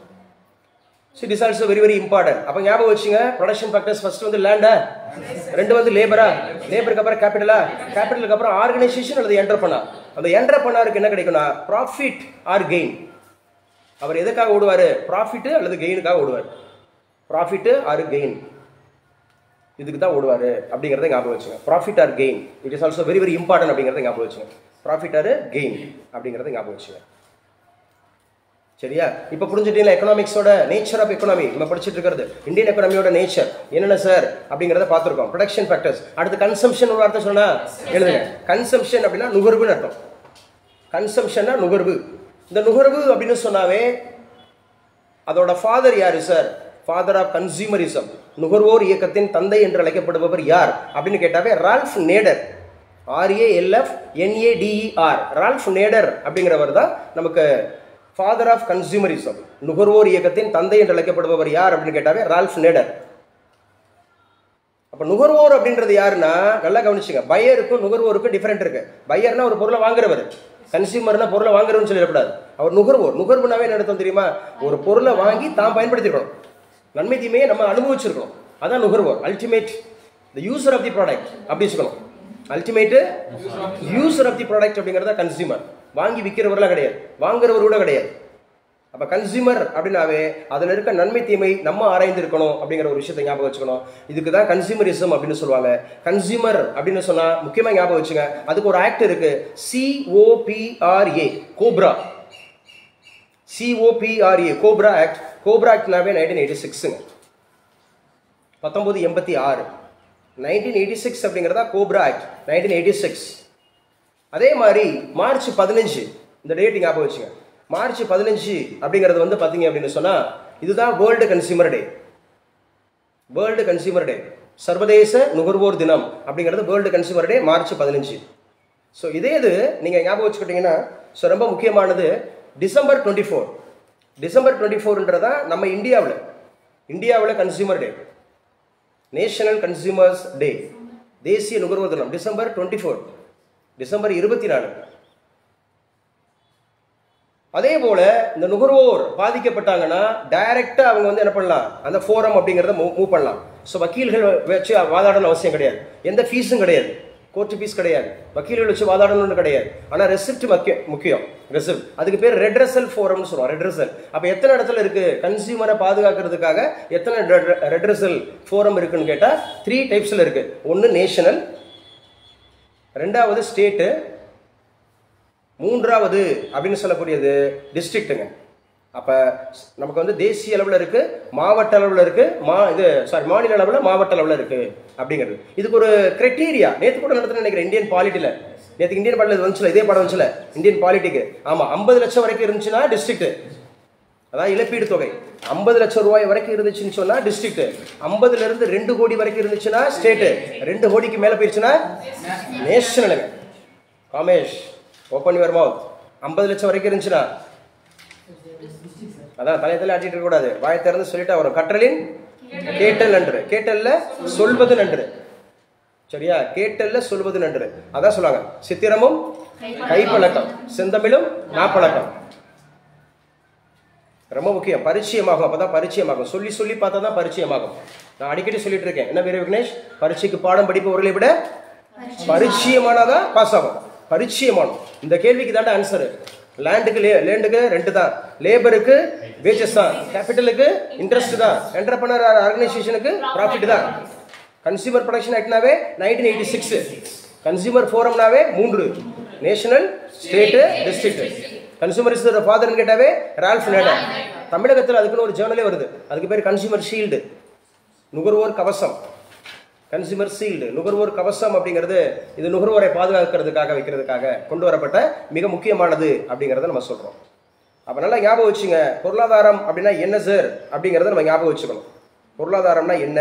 இந்த ஆடம் ஸ்மித், இப்ப நபர்கள் எழுதுங்க, எக்கனாமிக்ஸ்ல சில இம்பார்ட்டன்ட் பர்சன்ஸ், எக்கனாமிக்ஸ்ல சில இம்பார்ட்டன்ட் பர்சன்ஸ் அப்படிங்கிறவரை பார்ப்போம்.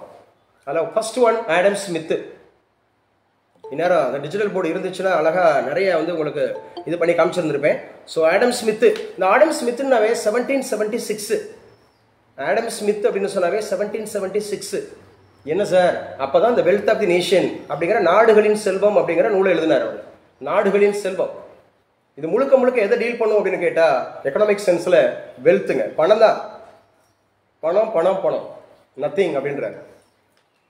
1776, it is also very very important. அவர் சொன்னதுல ரொம்ப முக்கியமானது.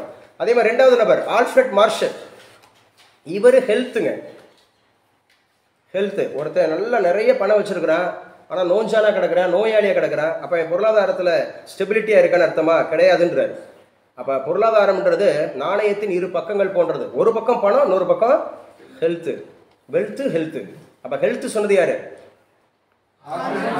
Alfred Marshall. Alfred Marshall health. Wealth சொன்னது யாரு? Adam Smith.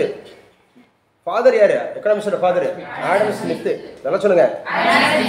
சோ மாடர்ன் எக்கனாமிக்ஸோட ஃபாதர் யாரு? James Keynes. மாடர்ன் எக்கனாமிக்ஸோட ஃபாதர் யாரு? James Keynes. நல்லா ஞாபகம் வச்சுக்கணும். மைக்ரோ எக்கனாமி, மேக்ரோ எக்கனாமி படிச்சோமா? படிச்சோம். எக்கனாமி எந்த வார்த்தையில இருந்து பெறப்பட்டுச்சு? Greek word. எந்தெந்த வார்த்தை? ஐகான், நிமிக்ஸ். ஐகான் என்னது? வீடு, வீடு. நிமிக்ஸ் என்னது? அட்மினிஸ்ட்ரேஷன். ஆல்ஃபிரட் மார்ஷல்னா ஹெல்த். இவர் தான் பிரின்சிபிள் ஆஃப் எக்கனாமிக்ஸ்ங்கிற நூல் எழுதினார். பிரின்சிபிள்ஸ் ஆஃப் எக்கனாமிக்ஸ், பொருளியல் கோட்பாடுகள். பொருளியல் கோட்பாடுகள் அப்படிங்கிற நூல் எழுதுனது இவர் தான். அதே போல ரொம்ப முக்கியமானது, இந்த டிமாண்ட் தியரியை கொடுத்தவர் இவர் தான். தியரி ஆஃப் டிமாண்ட், தேவை விதி அப்படிங்கிறத கொடுத்தவர் இவர் தான். டிமாண்ட் அதுக்கான தியரி. எக்கனாமிக்ஸ்ல ரெண்டு முக்கியமான லா இருக்கு. ஒன்னு டிமாண்ட் லா, இன்னொன்னு சப்ளை லா. தேவை விதி, அளிப்பு விதி ரெண்டுமே முக்கியம். தேவை விதி அப்படின்னு சொன்னாது வாங்குவோரது நடவடிக்கை, கன்சியூமர் பிஹேவியர். டிமாண்ட் லா அப்படின்னு சொன்னாவே கன்சியூமர் பிஹேவியர். சப்ளை அப்படின்னு சொன்னாவே அது செல்லரோட பிஹேவியர். சேல்ஸ்மேன் அவன் என்ன மாதிரியான மைண்ட் செட்ல இருப்பான் அப்படின்றத ஞாபகம் வச்சு, அவன் என்ன மைண்ட் செட்ல இருப்பான் அப்படிங்கிறத ஞாபகம் வச்சுங்க. அப்ப ரொம்ப முக்கியமானது பையஸ் பிஹேவியர். டிமாண்ட் லா அந்த இடத்துல எழுதுங்க, இது முக்கியமான லா. இது வந்து கம்பல்சரி கொஸ்டின்ஸ் இருக்கும். டிமாண்ட் லா அப்படின்னு சொன்னாவே இன்டர்வியூல கேள்வி கேட்பாங்க, இன்டர்வியூல அதிகமாக கேட்பாங்க டிமாண்ட் லா. இப்போ நீங்க சொல்லுங்க, ஒரு ஆள் சொல்லுங்க, பிரியதர்ஷினி சொல்லுமா. பிரியதர்ஷினி அதாவது வந்து ஒரு பொருளோட விலை குறைஞ்சா அதிகமாக வாங்குவீங்களா அல்லது கூடுனா அதிகமாக வாங்குவீங்களா? குவான்டிட்டி. மனுஷனோட பிஹேவியர் தானே, விலை குறைஞ்சா கூட கொடுங்கன்னு கேட்போம், அப்படித்தானே? ஒரு கிலோ தக்காளி 10 ரூபா அப்படின்னு கேட்டால் ஒரு 10 கிலோ கொடுங்கன்னுவோம். ஒரு கிலோ தக்காளி 100 ரூபான்னு சொன்னால் 1/4 கிலோ கொடுயான்றோம். ஒரு கிலோ தக்காளி 10 ரூபான்னு சொன்னால் பக்கத்து வீட்டுக்காரோட அள்ளி கொடுப்போம், இல்லை ஃபேஷியல் போட்டுக்குருவோம், இல்லை ரசமாக வச்சு குடிப்போம், இல்லை எரிஞ்சு விளையாடுவோம். அதே 100 ரூபா இருந்துச்சுன்னா பார்த்து ஒரு அம்மா அது போய் ஒரு குழந்தை போய் எடுக்க போச்சுன்னா, டேய் தக்காளி விலை என்ன தெரியுமா? அதை அந்த அம்மா வந்து சப்பாத்தி போட்டுக்கிட்டே சொல்லும் பாருங்க, நண்பனுங்கிற ஒரு திரைப்படத்தில். சாப்பிட்டுட்டு அப்போ தான் சாப்பிட்டுட்டு உட்காந்துட்டு இருப்பாங்க, நண்பர்களாக உட்காந்து சேர்ந்து சாப்பிட்டு இருப்பாங்க. அது எக்கனாமிக்ஸ். அந்த பாடம் வந்து எக்கனாமிக்ஸ். இன்ஃப்ளேஷன் என்னங்க? இன்ஃப்ளேஷன். அந்த தாய் வந்து நீ அந்த அந்த இது தக்காளி எவ்வளோ தெரியுமா, சட்னிக்கு பக்கிய அப்படியே அந்த தேங்காய் எவ்வளோ தெரியுமா, சாப்பிடும்போதே ஒன்னொன்னையும் பார்த்து அப்படி மாதிரி. இது இன்ஃப்ளேஷன். பண வீக்கம், டிஃப்ளேஷன், பண வாட்டம். Law, demand law and supply law. Demand அப்படின்னு சொன்னாவே கன்சியூமர் பிஹேவியர். எப்போ விலை குறையுதோ இது ஜிக்ஜாக்காக இருக்கும். அதாவது எப்படின்னா ஏற்ற இறக்கும். டிமாண்டு கூடுச்சுன்னு சொன்னா பிரைஸ் கூடுச்சுன்னு சொன்னா டிமாண்டை குறைச்சிக்குவோம். பிரைஸ் குறைஞ்சிச்சுன்னா டிமாண்டை கூட்டிக்குவோம். இதுதான் வாங்குவோர் நடவடிக்கை. இதான் கன்சியூமர் பிஹேவியரிசம். அதுக்கு தான் இதுக்கு பேரு இன்வர்ஸ் லா. நல்லா பேசுங்க, இன்வர்ஸ் லா. அப்ப இன்வர்ஸ் லா அப்படின்னு சொன்னாவே என்னலா? அது தலைகீழ் விகித விதி. நல்லா பேசுங்க, தலைகீழ் விகித விதி. அப்ப இதுக்கு பேர் தான் மார்ஷல் லா. டிமாண்ட் லா, மார்ஷல் லா, அதே மாதிரி இன்வர்ஸ் லா, தலைகீழ் விகித விதி அப்படிங்கறத சொல்லுவாங்க. தலைகீழ் விகித விதி. அப்ப இத ஒருத்தர் வந்து முரண்படுறார். முரண்படுறதுக்கு இங்கிலீஷ்ல பேரு பாரடாக்ஸ். PARODOX. பாரடாக்ஸ். பாரடாக்ஸ் அப்படிங்கிறது PARODOX. இந்த பாரடாக்ஸ்னா என்ன சார் அப்படி சொன்னீங்கன்னா முக்கியமா புரிஞ்சுக்கணும். முரண்படுதல். இது எப்படியா? நீங்க வந்து விலை குறைஞ்சாதான் நான் அதிகமா வாங்குவேன், விலை கூடுச்சு அப்படின்னா குறைச்சு வாங்கிக்கிறேன் அப்படின்றது என்ன லாஜிக்கு? அதில் நான் முரண்படுறேன்ற அந்த முரண்பட்டவர் யாரு அப்படின்னா கிஃபான். GIFFON. கிஃபான். கிஃபான். GIFFON. கிஃபான் பாரடாக்ஸ் அப்படின்னு சொல்லுவாங்க. அப்ப இந்த கிஃபான் பாரடாக்ஸ் என்ன சொல்லுதுன்னா நல்லா புரிஞ்சுங்க. இது வந்து it is applicable only for cheap goods. Cheap என்னது? மலிவான பண்டங்கள். மலிவான பண்டங்கள். 1 கிலோ சிக்கன் வாங்கினா 5 முட்டை ஃப்ரீ அப்படின்னு சொன்னா எல்லாரும் போய் வாங்கிட மாட்டாங்க. புரியுது நான் சொல்றது? இது வந்து மலிவான குட்ஸுக்கு தான் பொருந்தும். இது லக்ஸூரியஸ் குட்ஸுக்கு பொருந்தாது. அதாவது ஆடம்பர பண்டங்களுக்கு இது பொருந்தாதுன்ற. ஆடம்பர பண்டங்களுக்கு எது பொருந்தாது? இந்த விதி பொருந்தாது. எந்த விதி பொருந்தாது? டிமாண்ட்ல பொருந்தாது. விலை குறைஞ்சா நிறைய வாங்குறதும், விலை கூடுனா குறைச்சு வாங்குறதுங்கிறது பொருந்தாது. ஆடிக்காரில் இருக்கிறவங்க போய் வந்து பார்த்தீங்கன்னு சொன்னா அவன் டீ குடிச்சாலும் கூட 5 ஸ்டார் ஹோட்டல் தான் சாப்பிடணும் நினைப்பான். பேசுறது புரியுதா இல்லையா? அப்ப இது வந்து இதை சொன்னது யாரு? கிஃபான். யாருங்க? கிஃபான். எந்த விதியை முரண்படுறாரு? தேவை விதியை முரண்படுறாரு. ஆனா தேவை விதியை சொன்னவர் யாரு? Alfred Marshall. அவரோட இலக்கணம் என்ன இலக்கணம்? ஹெல்த். இதுல சொல்லுவாங்க தெரியுமா ஒரு பழமொழி? If you health is last, wealth is lost, nothing is lost. If health is lost, something is lost. If the character is lost, everything is lost. இந்த வார்த்தை ஒரு பழமொழியில் இருக்கு. நீங்க பணத்தை இழந்திருப்பீர்களானால் ஒன்றுமே இழக்கல, ஒன்றும் பயப்படாங்க, ஒண்ணுமே பழச்சுக்கலாம், இது சம்பாரிச்சுக்கலாம். இஃப் சரியா இந்த ஹெல்த் இஸ் லாஸ்ட், உங்க உடம்புக்குள்ள நோய் வந்துருச்சு அப்படின்னா நீங்க எதையும் இழந்துட்டு இருக்கீங்க. சம்திங் இஸ் லாஸ்ட், அது பேர் சம்திங் இஸ் லாஸ்ட். இப்பயாவது முழிச்சுங்க, உடம்புல ஏதோ ஒன்று ஆயிட்டு இருக்கு, ஸோ முழிச்சுக்குங்க அந்த மாதிரி. But character is last, every thing is last, முடிஞ்சு. ஒரு செகண்ட் தான், ஒரு கேரக்டர் அப்படிங்கிறது வந்து, ஆனால் ஒரு யுகம் ஆகும். நல்லவன் பேர் வாங்கிறதுக்கு ஒரு யுகம் கூட ஆகலாம், ரொம்ப நாள் ஆகலாம்.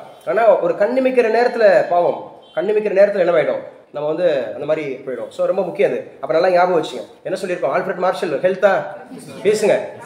அடுத்து பால் சாமுவேல்சன். இந்த நபர் முக்கியமான ஒரு நபர். பால் சாமுவேல்சன் அப்படின்னாவே இவர் வந்து குரோத்துங்க, குரோத். பால் சாமுவேல்சன், கவனம் இங்கே இருக்கணும். 3 இடம் சொல்லிட்டு இந்த வார்த்தை. பால் சாமுவேல்சன் குரோத்னா வளர்ச்சி. எப்போ பால் காய்ச்சுவோம்? வளர்ச்சி இருந்தால் தானே. கூரை வீட்டில் இருந்தால் ஓட்டு வீட்டில் இருந்தால் இந்த மாதிரி சென்ட்ரிங் வீட்டில் இருந்தால் மேல் மாடி. அப்போ வளர்ச்சி, பால்னாவே வளர்ச்சி தானே. பால் காய்ச்சுவோம்லப்பா, வளர்ச்சி இருந்தால் பால் சாமுவேல்சன், வளர்ச்சினா பால். அடுத்து 4வது நபர் எழுதிக்குங்க, முக்கியமானவர், லயனல் ராபின்சன். இவர் யாருங்க? இவர் வந்து பார்த்தீங்கன்னு சொன்னால் லயன் டேட்ஸ் எப்போ சாப்பிடுவோம்? பசிச்சா சாப்பிடுவோம், வேணும்னா சாப்பிடுவோம். அப்படியே லயன் டேட்ஸ் எதுக்கு சாப்பிட சொல்லுவாங்க? Iron deficiency. அப்ப டெஃபிஷியன்சினா ஸ்கார்சிட்டி. டெஃபிஷியன்சி என்னது? ஸ்கார்சிட்டி. ஸ்கார்சிட்டினா பற்றாக்குறை, அயன் பற்றாக்குறை இருக்கு. அப்ப லயன் டேட்ஸ் சாப்பிடு. So association. பால்னா வளர்ச்சி, லயனல் ராபின்சன்ஸ் அப்படின்னு சொன்னாவே ஸ்கார்சிட்டி, பற்றாக்குறை அப்படிங்கிறது ஸ்கார்சிட்டி. அதனால தான் என்ன சொல்லுவாங்க, இந்த ரிசோர்ஸஸை வந்து சரியா பயன்படுத்தணும். ஆப்டிமம் யூசேஜ் ஆஃப் ரிசோர்ஸஸ் அப்படிங்கிறது நல்லா ஞாபகம் வச்சுக்கணும். ரிசோர்ஸ் அப்படின்னு சொன்னாவே இருக்கக்கூடிய வளங்களை சரியாக பயன்படுத்துறது. Optimum usage of scarce resources, அதாவது எதெல்லாம் வந்து நம்மக்கிட்ட வந்து குறைவாக இருக்கிறதோ பற்றாக்குறையாக இருக்கிறதோ அந்த வளங்களை சரியாக பயன்படுத்தும். அது முக்கியமானது. இப்போ 4 நபர்கள் பார்த்துட்டோம். ஒன்று யாரு? Adam Smith. ஆடம் ஸ்மித்னாவே வெல்த், ஆல்ஃபிரட் மார்ஷல்னாவே ஹெல்த், பால் சாமுவேல்னாவே குரோத், பால் சாமுவேல்சன் அப்படிங்கிற ஒரு குரோத். ஸோ அதே மாதிரி வந்து பார்த்தீங்க அப்படின்னு சொன்னா லைனல் ராபின்சனாவே ஸ்கார்சிட்டி. நல்லா பேசுங்க, ஸ்கார்சிட்டி. அடுத்து யாரு சார் அப்படி சொல்லி பார்த்தீங்க அப்படின்னு சொன்னா கார்ல் மார்க்ஸ், அது கம்யூனிஸ்ட். தென் விஸ்வேஸ்வரையா, கொஞ்சம் வேகமாக எழுதுங்க, பேனா வேகமாக உருளட்டும், வேகமாக எழுதுங்க. நம்ம இந்த வாரத்துக்குள்ளே முடிக்கணும்னு சொன்னால் அப்போ எந்த அளவுக்கு நம்ம எஃபெக்டிவாக படிக்கணும்னு பாருங்கள். தமிழ்நாடு அட்மினிஸ்ட்ரேஷன் படிக்கணும், எக்கனாமிக்ஸ் முடிக்கணும். கரெக்டாக 10 நாளில் முடிச்சு கொடுத்தேன் பாலிட்டியை. கரெக்டாக 10 நாள் பாலிட்டியை முள்ள முடிச்சு கொடுத்தேன். ரிவைஸ் பண்ணி நல்லா ஓப்பன் சேலஞ்ச். ஞாபகம் இருக்கா பிரியதர்ஷிங்களா? ஞாபகம் இருக்கா? பார்ட் 5 என்ன டீல் பண்ணுது? டிபிஎஸ்பியா? பார்ட் 5ங்கிறது யூனியன் கவர்மெண்ட். பார்ட் 5ன்றது யூனியன் கவர்மெண்ட். ஆர்டிகல் 52 இருந்து 151, 52 62 president, 63 73 vice president, 74 78 council of minister, 79 to 122 parliament, 123 so ordinance by president, 124 to 147 supreme court, 140 இருந்து 151 கேக். இப்படி அடிக்கணும். இதான் பரிச்சயம். இதுக்கு தான் சொல்லு கற்றல்ல கேட்டல நன்று, கேட்டல சொல்வது நன்று. இல்லைன்னா நம்ம டிபிஎஸ்பின்னு போயிடும். 1 அப்படிங்கிறது வந்து யூனியன் அண்ட் இட்ஸ் டெரிட்டோரிஸ், 2 அப்படிங்கிறது சிட்டிசன்ஷிப், 3 உனக்கு தான் சொல்லிட்டு இருக்கேன். சரி சொல்லி பார்த்துக்க எங்ககிட்ட சொல்லி பார்த்துக்கிட்டு வேற ஆள்கிட்ட போய் நல்லா நடத்து. அப்படியா? நான் உங்கள்கிட்ட ப்ராக்டிஸ் வாங்கிட்டு இருக்கேனா? ஜெயபிரியாவா? இல்லையா? பேர் என்னம்மா? ஓ ராஜபிரியா. இங்கே பாருமா, இங்கே பாரு. ரிவிஷன் பண்ணும்போது என்ன பாரு, eye contact is very very important for listening. லேர்னிங்ல eye contact is very very important. நான் சொன்னேன்ல, அதுக்கு ஒரு ஸ்டோரி சொன்னேன்ல. ஐ அப்படின்றது அர்ஜுனன். என்ன தெரியுது? பறவையோட கண்ணு தெரியுது. மற்றவனுக்கு மரம் தெரிஞ்சு, மற்றவனுக்கு இலை தெரிஞ்சு, மற்றவனுக்கு கிளை தெரிஞ்சு, ஒருத்தனுக்கு பறவையே தெரிஞ்சு. ஆனால் அதுலேயும் யூனிக்கா அவனுக்கு கண்ணு. இதுதான் நம்முடைய பார்வை, ஈகிள் ஐ. சொல்லும் போது நல்லா கவனிக்கணும், அசம்பந்தமாக இருக்கக்கூடாது, அங்கேருந்து பார்க்கக்கூடாது, வேடிக்கை பார்க்கக்கூடாது. நான் ஒரு குறிப்பிட்ட ஸ்டூடெண்ட்ஸ் தான் முன்னாடி உட்காந்துருக்கேன், நான் எவ்வளோ எஃபோர்ட் போகிறேன் பாருங்க. இது வந்து ரெசிடென்ஷியல் ஏரியா, அங்கே போகிறவங்களுக்குலாம் தெரியும். இப்போ சார் பாடம் நடத்துறாரு, வைக்கிறாரு, வெளியில் போகிறவங்களாம் கேட்டு போவாங்க, வைப்பாங்க. ஸோ ஒரு keen observation is very very important. அதுவும் இன்ட்ரெஸ்ட். கற்றலின் அடிப்படை காரணி கவனம், கவனத்தின் அடிப்படை காரணி ஆர்வம். நம்ம எப்போ கவனிப்போம்? ஆர்வம் இருந்தால் தான் கவனிப்போம். ஜெயிக்கணும்னா ஆர்வம் இருக்கணும். ஆர்வம் இருந்தால் தான் கவனிக்க முடியும். கவனம் இருந்தால் தான் கற்றல் நடக்கும். அது கற்றல் சிறப்பாக அமையும்னு சொன்னால் யூனிக்காக அப்ரோச் பண்ணணும். நான் பேசிட்டு இருக்க கண்டென்ட் முக்கியமான கண்டென்ட். இப்போ நான் 5ன்னு சொன்னால் நீங்கள் டிபிஎஸ்பின்னு எடுத்தீங்க, தவறு தானே? அப்போ நான் உங்களுக்கு மறுபடியும் எக்ஸ்பிளைன் பண்ணிட்டு இருக்கேன். பழைய வீடியோஸ்லாம் போய் பார்த்தீங்கன்னா அவ்வளோ இருக்கும், மூச்சு விடாமல் பேசிகிட்டு இருந்தேன். அப்புறம் நான் வந்து மேஜரை முடிக்கணுன்றதுக்காக டக்கு டக்குன்னு ரிவிஷன் பண்ணாமல் போயிட்டு இருந்தேன். ரிவிஷன் பண்ண நாட்களில் எப்படி இருந்தீங்க, ரிவிஷன் பண்ணாத நாட்களில் எப்படி இருந்தீங்கன்னு பாருங்கள். ரிவிஷன் பண்ண நாட்களில் எப்படி இருந்தீங்க, ரிவிஷன் பண்ணாத நாட்களில் எப்படி இருந்தீங்க அப்படின்றத பாருங்கள். It is also very very important அப்படிங்கிறது. So right. ஸோ அடுத்து பாருங்க, ஸோ ரொம்ப முக்கியமானது அப்படிங்கிறது நல்லா ஞாபகம் வச்சுக்கணும். அப்போ எக்கனாமிக்ஸில் யாரு சார்? கார்ல் மார்க்ஸ் வந்து கம்யூனிஸ்ட்னு சொல்லிட்டுனா விஸ்வேஸ்வரையா அப்படிங்கிறது ரொம்ப முக்கியமானது. என்ன சார் அப்படின்னா பிளான்ட் எக்கனாமிக் ஃபார் இந்தியா. தம்பி அந்த யூடியூப்ல பாருங்க, அந்த ஃபேஸ்புக்கில் யாரோ ஒரு பேராகிராஃப்லாம் எழுதியிருக்காரு, என்னன்னு தெரியல, என்னால் படிக்க முடியல, சின்னது தான் இருக்கு. நீ பாரு. சரி யூடியூப்ல அங்கேயே உட்காந்து பாரு, அங்கேயே உட்காந்து பாரு, அதில் பாரு. இல்லை ஏதாவது கேட்டிருந்தானா ஹெல்ப் பண்ணலாம். ஒரு பெரிய பேராகிராஃபே எழுதியிருக்கிறாங்க. ஏதோ சார் நான் 2022 2024 பேட்ச் சார், ஒரு சப்ஜெக்ட் ஏதோ சம்திங் எது பண்ணியிருக்காரு. சரி பாருங்க, அது என்னன்னு பாருங்க, அவர் பேசியிருக்காரு. ஏதாவது ஹெல்ப் வேணும்னா சொல்லலாம். ஸோ நல்லா ஞாபகம் வச்சுக்க. விஸ்வேஸ்வரையா.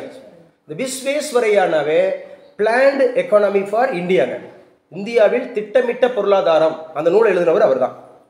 இந்தியாவில் திட்டமிட்ட பொருளாதாரம் விஸ்வேஸ்வரையா. இவர் தான் 1934 இல்ல 4 1934. ஸோ 1934 அப்படிங்கிறத ஞாபகம் வச்சுக்கிறோம். சார் 22 to 24 பேட்ச்ல வந்து ஒரு சப்ஜெக்ட் ஆப்சன்ட் தான் சார் எக்ஸாம்ல. அதை வந்து 2025 கிளியர் பண்ணிட்டாங்க. அதான் ப்ரொவிஷனலும் அரியர் மார்க் ஷீட் வந்து இன்னும் தரலையா? யூனிவர்சிட்டி போனாலும் எப்படி சார் அப்ளை பண்ணுறதுன்னு கேட்குறாங்க. ஓகே, அவர் வந்து என்னன்னா பிஜிடிஆர்பிக்குன்னு நினைக்கிறேன். I think so. பிஜிடிஆர்பி நீங்கள் வந்து 2022 24 ஒரு சப்ஜெக்ட் அவர் என்ன ஃபெயில் ஆகிட்டாரு, ஆப்சென்ட் ஆகிட்டு, அது மறுபடியும் எழுதிட்டாரு, பாஸ் பண்ணிட்டாரா? கிளியர் பண்ணிட்டாங்க. கிளியர் பண்ணிவிட்டு அதுக்கான ப்ரொவிஷன்ஸ் அரியர் மார்க் ஷீட் வந்து இன்னும் வரல சார். யூனிவர்சிட்டி மார்க் ஷீட் மட்டும் வரலையா? நீங்கள் அப்ளை பண்ணுங்கள். நீங்கள் அப்ளை பண்ணுங்கள் மிஸ்டர். நீங்கள் அப்ளை பண்ணுங்கள். அப்ளை பண்ணிவிட்டு நமக்கு வந்து சர்டிஃபிகேட் வெரிஃபிகேஷனில் கேட்டுக்கலாம். சார் அப்ளை பண்ணுறது எப்படின்னு கேட்குறாங்க. இல்லை, உங்களுக்கு ஃபைனல் ஸ்டேட்மெண்ட் வச்சு பண்ணலாம். ஃபைனல் ஸ்டேட்மெண்ட் வச்சு பண்ணிவிடுங்க. பண்ணிவிட்டு அதுக்கப்புறம் நம்ம வந்து எக்ஸாம்லாம் கிளியர் பண்ணிவிட்டு சர்டிஃபிகேட் வெரிஃபிகேஷன் இருக்கும், அப்போ சொல்லிக்கலாம். ஜென்யூனாக இருக்கணும், ஆனால் ஜென்யூனாக இருக்கணும், ஏமாற்றக்கூடாது. அந்த மாதிரி சொல்லிக்கலாம், வச்சுக்கலாம். ஓகே, பேசலாம். நெக்ஸ்ட் பாருங்கள், எழுதிக்கங்க. விஸ்வேஸ்வரையா 1934 இவர் தான் பிளான்ட் எக்கனாமி ஃபார் இந்தியா, இந்தியாவில் திட்டமிட்ட பொருளாதாரம் எழுதினாரு. ஓகேப்பா. இந்தியாவில் திட்டமிட்ட பொருளாதாரம் அப்படிங்கிற ஓகேப்பா. இந்தியாவில் திட்டமிட்ட பொருளாதாரம் எழுதினார் 1934. இவர் தான் பிளான்ட் எக்கனாமி ஃபார் இந்தியா அப்படின்றது இந்தியாவினுடைய பிளானிங்கோட ஃபாதர்.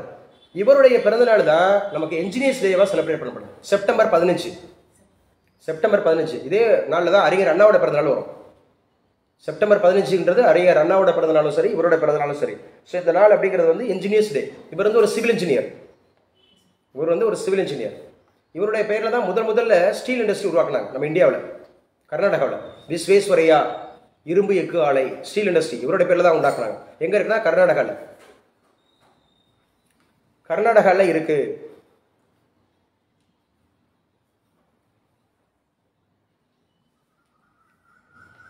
ஸோ ரொம்ப ரொம்ப முக்கியமானது அப்படிங்கிறது ஞாபகம் வச்சுங்க. சரியா? விஸ்வேஸ்வரையா அப்படிங்கிறத பார்த்துருவோம். அடுத்து நம்ம முக்கியமான ஒரு நபர் பார்த்தா பிசி மகளனோபிஸ், பிரசாந்த் சந்திர மகளனோபிஸ். இவர் தான் இந்தியன் ஸ்டாட்டிஸ்டிக்ஸோட ஃபாதர். இந்தியன் ஸ்டாட்டிஸ்டிக்ஸ், இந்திய புள்ளியியலின் தந்தை என்று அழைக்கப்படுபவர் அப்படின்னு கேட்பாங்க. இவர் தான் பிசி மகளனோபிஸ், பிரசாந்த் சந்திர மகளனோபிஸ் அப்படிங்கிறத ஞாபகம் வச்சுக்கணும். இவர் தான் நேஷனல் இன்கம் அப்படிங்கிற தேசிய வருமானத்தை சிஸ்டமேட்டிக்கா ப்ரிப்பேர் பண்ணவர். சிஸ்டமேட்டிக், சரியான முறையில் சிஸ்டமேட்டிக் ப்ரிப்பரேஷன். எதை? National income. நம்ம எக்கனாமிக்ஸில் முக்கியமான ஒரு பாடம் நேஷனல் இன்கம். அப்போ நேஷனல் இன்கம் அப்படிங்கிறத சிஸ்டமேட்டிக்காக ப்ரிப்பேர் பண்ணவர் இவர் தான். அதே மாதிரி செகண்ட் 5 இயர் பிளான் மாடலை ப்ரிப்பேர் பண்ணவர் இவர் தான். செகண்ட் 5 இயர் பிளான், இந்த செகண்ட் 5 இயர் பிளான் மாடலை கொடுத்தவர் இவர் தான். செகண்ட் 5 இயர் பிளான், ஏன்னா 5 இயர் பிளான் அப்படிங்கிறது இருந்துச்சு 1951 2017 வரை இருந்தது. இப்போ கிடையாது, 5 இயர் பிளான் இப்போ கிடையாது.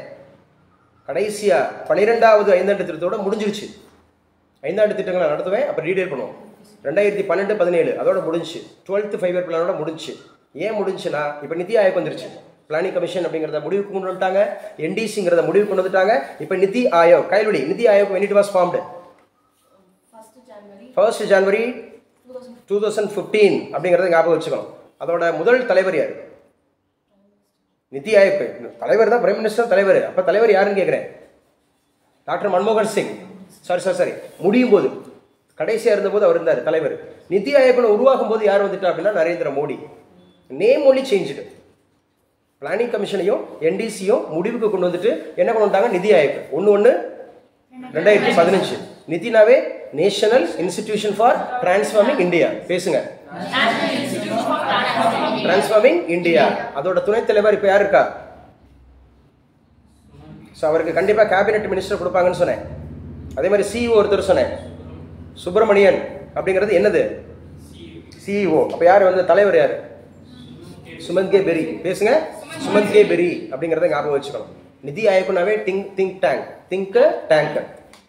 ஸோ எல்லா மாநிலத்தினுடைய முதலமைச்சர்கள் அங்கே உறுப்பினர்களாக இருப்பாங்க. ஸோ பிளானிங் அப்படிங்கிறதுல ரொம்ப முக்கியமான நபர்கள் அப்படிங்கிறத ஞாபகம் வச்சுக்கணும்.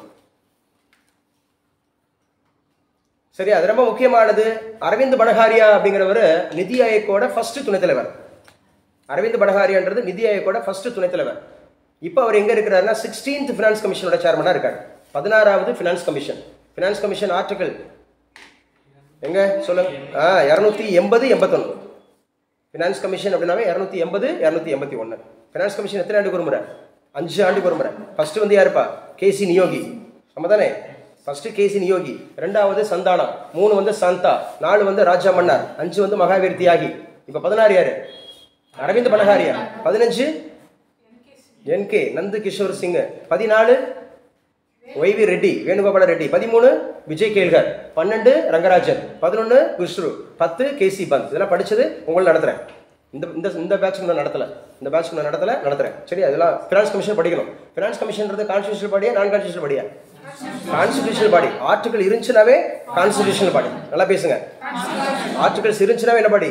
கான்ஸ்டிடியூஷனல் பாடி அப்படிங்கிறத ஞாபகம் வச்சுக்கணும். Constitutional body. எங்க ஆன் பண்ணிக்கமா? Tiruppur Sridevi. Yes sir.